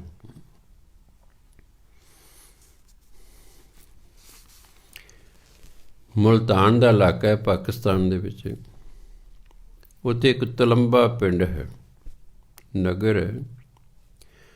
ਨਗਰ ਦੇ ਬਾਹਰ ਸੜਕ ਜਾਂਦੀ ਹੈ, ਸੜਕ ਦੇ ਕੰਢੇ 'ਤੇ ਇੱਕ ਸੱਜਣ ਮੱਲ ਨਾਮ ਦਾ ਬੰਦਾ ਰਹਿੰਦਾ। ਉਹਨੇ 2 ਸਰਾਵਾਂ ਬਣਾਈਆਂ ਹੋਈਆਂ ਹਨ, ਇੱਕ ਮੁਸਲਮਾਨਾਂ ਦੇ ਠਹਿਰਨ ਲਈ, ਇੱਕ ਹਿੰਦੂਆਂ ਦੇ ਠਹਿਰਨ ਲਈ। ਜੇ ਮੁਸਲਮਾਨ ਆਉਂਦਾ ਹੈ ਠਹਿਰਨ 'ਤੇ, ਜੇ ਪੁੱਛਦੇ ਤੁਹਾਡਾ ਕੀ ਨਾਂ, ਕਹਿੰਦਾ ਮੇਰਾ ਨਾਂ ਸੱਜਣ ਸ਼ਾਹ। ਅਤੇ ਕੋਈ ਹਿੰਦੂ ਆਉਂਦਾ ਤੁਹਾਡਾ ਕੀ ਨਾਮ ਹੈ, ਕਹਿੰਦਾ ਮੇਰਾ ਨਾਂ ਸੱਜਣ ਮੱਲ। ਗੁਰੂ ਮਹਾਰਾਜ ਜਾਣੀ ਜਾਣ ਸਨ ਬਈ ਇਹ ਤਾਂ ਇੱਕ ਲੋਕਾਂ ਨੂੰ ਲੁੱਟਣ ਦਾ, ਲੋਕਾਂ ਨੂੰ ਠੱਗਣ ਦਾ ਇੱਕ ਬਹਾਨਾ ਇਹਨੇ ਬਣਾ ਰੱਖਿਆ, ਸਰਾਂ ਬਣਾ ਕੇ। ਹੈ ਠੱਗ, ਲੋਕਾਂ ਨੂੰ ਧੋਖਾ ਦਿੰਦਾ, ਰਾਤ ਨੂੰ ਠੱਗ ਲੈਂਦਾ, ਕਿਸੇ ਨੂੰ ਮਾਰ ਦਿੰਦਾ, ਆਪਣੇ ਲੁਟੇਰੇ ਨੇ ਰੱਖੇ ਹੋਏ ਹਨ। ਗੁਰੂ ਮਹਾਰਾਜ ਕੇ ਮਰਦਾਨਾ ਜੀ ਚਲੋ ਚੱਲੀਏ ਜੀ। ਸ਼ਾਮ ਦਾ ਵੇਲਾ ਹੋ ਗਿਆ ਜਦੋਂ ਗੁਰੂ ਮਹਾਰਾਜ ਪਹੁੰਚੇ। ਦੇਖਦਾ ਸੱਜਣ ਮੱਲ ਵਿਆਹ ਦਗਦਾ ਕਰਦਾ ਚਿਹਰਾ ਹੈ, ਬਹੁਤ ਮਾਲ ਮੱਤਾ ਕੋਲ ਹੋਣਾ ਹੈ, ਬਹੁਤ ਮਾਲ ਮੱਤਾ ਕੋਲ ਹੋਣਾ। ਇਹ ਜੇ ਚਿਹਰੇ ਦਗਦਾ ਕਰਦੇ ਨੇ, ਕੋਈ ਬਹੁਤੀ ਖੁਰਾਕ ਖਾਣ ਨਾਲ ਨਹੀਂ ਹੁੰਦੇ। ਇਹ ਨਾਮ ਦੇ ਵਿੱਚ ਸ਼ਕਤੀ ਹੀ ਇੰਨੀ ਹੈ ਕਿ ਨਾਮ ਨੇ ਚਿਹਰੇ ਨੂੰ ਦਗਦਗ ਕਰਨ ਲਾ ਦੇਣਾ ਹੁੰਦਾ ਹੈ। ਬੜਾ ਆਦਰ ਮਾਣ ਕੀਤਾ, ਆਓ ਜੀ ਆਓ ਜੀ ਆਓ ਜੀ, ਬੜਾ ਵਧੀਆ ਬੈੱਡ ਬੁੱਡ ਲਾ ਰੱਖੇ ਨੇ ਵੀ ਰਾਤ ਨੂੰ ਇਹਨਾਂ ਨੂੰ ਲੁੱਟਾਂਗੇ। ਜੋ ਰਾਤ ਪੈ ਗਈ ਉਹ ਕਹਿੰਦੇ ਰੋਟੀ ਪਾਣੀ ਖਾਓ ਜੀ, ਕਹਿੰਦੇ ਨਹੀਂ ਅਸੀਂ ਖਾਧੀ ਹੋਈ ਹੈ, ਰੋਟੀ ਪਾਣੀ ਨਹੀਂ ਅਸੀਂ ਖਾਣਾ। ਬਰਦਾਨਾ ਜੀ ਕੁਛ ਨਹੀਂ ਖਾਣਾ ਪੀਣਾ ਇੱਥੇ, ਨਹੀਂ ਅਸੀਂ ਕੁਛ ਨਹੀਂ ਖਾਣਾ ਪੀਣਾ, ਆਰਾਮ ਕਰੋ ਜੀ। ਗੁਰੂ ਮਹਾਰਾਜ ਕਹਿੰਦੇ ਆਰਾਮ ਕਰਨ ਤੋਂ ਪਹਿਲਾਂ ਨਾ ਭਜਨ ਬੰਦਗੀ ਕਰਦੇ ਹਾਂ, ਕੀਰਤਨ ਕਰਦੇ ਹਾਂ, ਪਰਮਾਤਮਾ ਦੇ ਗੁਣ ਗਾਉਂਦੇ ਹਾਂ, ਤੁਸੀਂ ਸੁਣਨੇ ਨੇ? ਕਹਿੰਦਾ ਹਾਂ ਸੁਣਾਂਗੇ ਜੀ। ਅਤੇ ਗੁਰੂ ਨਾਨਕ ਦੇ ਇੱਕੋ ਸ਼ਬਦ ਗਾਇਆ, ਗੁਰਬਾਣੀ 'ਚ ਦਿੱਤਾ ਗੁਰੂ ਗ੍ਰੰਥ 'ਚ, ਉੱਜਲ ਕਹਿਹਾਂ ਚਿਲਕਣਾ। ਕਹਿੰਦੇ ਭਾਂਡੇ ਹੁੰਦੇ ਸਨ ਪਾਕਿਸਤਾਨ 'ਚ, ਇੱਥੇ ਹੁਣ ਤਾਂ ਕਹਿੰਦੇ ਭਾਂਡੇ ਖਤਮ ਹੋ ਗਏ ਨੇ। ਅੱਜ ਦੇ ਬੱਚਿਆਂ ਨੂੰ ਸ਼ਾਇਦ ਪਤਾ ਹੀ ਨਹੀਂ ਹੋਣਾ। ਕਾਂਸੀ, ਇੱਧਰ ਕਾਂਸੀ ਕਹਿੰਦੇ ਸੀ, ਉੱਧਰ ਕਹਿ ਕਹਿੰਦੇ ਸੀ। ਉੱਜਲ ਕਹਿਹਾਂ ਚਿਲਕਣਾ, ਘੋਟਮ ਕਾਲੜੀ ਮਸ, ਧੋਤਿਆਂ ਝੂਠ ਨਾ ਉਤਰ, ਜੇ ਸੋ ਧੋਵੇ ਤਿਸ। ਕਹਿਣ ਦਾ ਭਾਂਡਾ ਬੜਾ ਚਿੱਟਾ ਦੁੱਧ ਵਰਗਾ ਹੈ, ਜੇ ਹੱਥ 'ਤੇ ਉਹਨੂੰ ਰਗੜੋ ਨਾ ਕਾਲਖ ਨਿਕਲਦੀ ਵਿੱਚੋਂ। ਸਾਰਾ ਸ਼ਬਦ ਜਦੋਂ ਸੁਣੇ ਉਸੇ ਵੇਲੇ ਦੀ ਬਾਣੀ ਸੀ। ਕਹਿੰਦਾ ਭਾਵ ਸੀ, ਹੇ ਸੱਜਣ ਤੇਰਾ ਨਾਂ ਤੇ ਸੱਜਣ ਹੈ, ਉੱਤੋਂ ਤੂੰ ਕਹਿੰਦੇ ਭਾਂਡੇ ਵਰਗਾ ਹੈ, ਵਿੱਚ ਤੇਰੇ ਕਾਲਖ ਹੈ, ਅੰਦਰ ਤੂੰ ਠੱਗ ਹੈ। ਜੋ ਸਾਰਾ ਸ਼ਬਦ ਸੁਣਿਆ ਰੋਈ ਜਾ ਰਿਹਾ ਹੈ, ਗੁਰੂ ਮਹਾਰਾਜ ਦੇ ਚਰਨਾਂ 'ਤੇ ਸਿਰ ਰੱਖਦਾ ਹੈ, ਕਹਿੰਦਾ ਮੈਨੂੰ ਮੁਆਫ ਕਰੋ ਜੀ, ਮੈਂ ਬੜੇ ਪਾਪ ਕੀਤੇ ਨੇ। ਗੁਰੂ ਮਹਾਰਾਜ ਕਹਿੰਦੇ ਭਾਈ ਇਸ ਤਰ੍ਹਾਂ ਨਹੀਂ ਮੁਆਫੀ ਮਿਲਿਆ ਕਰਦੇ।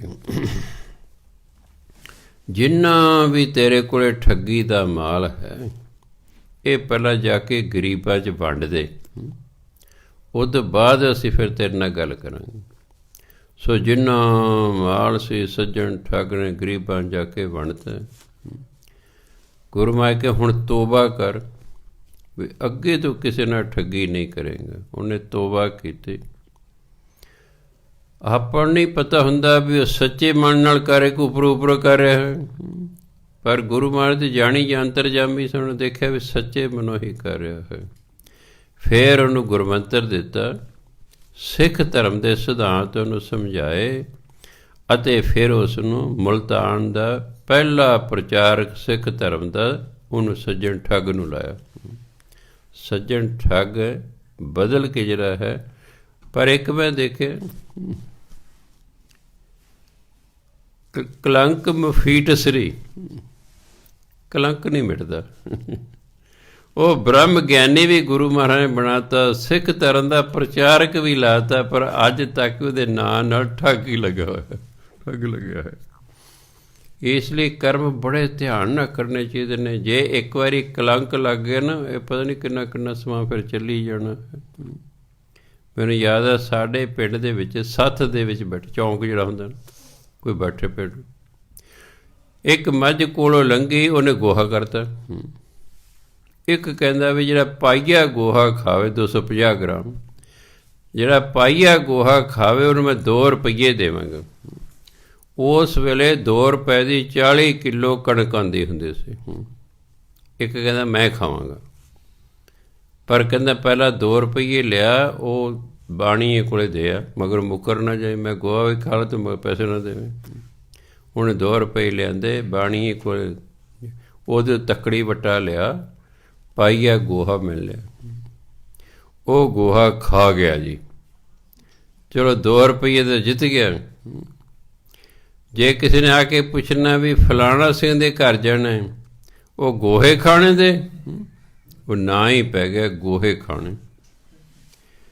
ਪਾਕਿਸਤਾਨ ਹਿੰਦੁਸਤਾਨ ਬਣ ਗਿਆ, ਹਿੰਦੁਸਤਾਨ 'ਚ ਆ ਕੇ ਵੀ ਉਹ ਗੋਹੇ ਖਾਣੇ ਵੱਜੀ ਗਏ, ਕਿਉਂਕਿ ਉਸੇ ਪਿੰਡ ਦੇ ਲੋਕ ਹੋਰ ਆ ਵਸੇ ਵਿਚਾਰੇ, ਉੱਥੋਂ ਵੇਚ ਕੇ ਯੂਪੀ ਨੂੰ ਚਲੇ ਗਏ ਜ਼ਮੀਨ। ਇਹ ਕਲੰਕ ਮਗਰੋਂ ਨਹੀਂ ਲੱਥਾ, ਇਸ ਲਈ ਬੜਾ ਖਿਆਲ ਰੱਖਣਾ ਕਲੰਕ ਨਾ ਕਿਤੇ ਲੱਗ ਜਾਵੇ, ਲਹਿੰਦਾ ਨਹੀਂ ਹੋਇਆ ਕਰਦਾ। ਹਾਂਜੀ ਖੈਰ,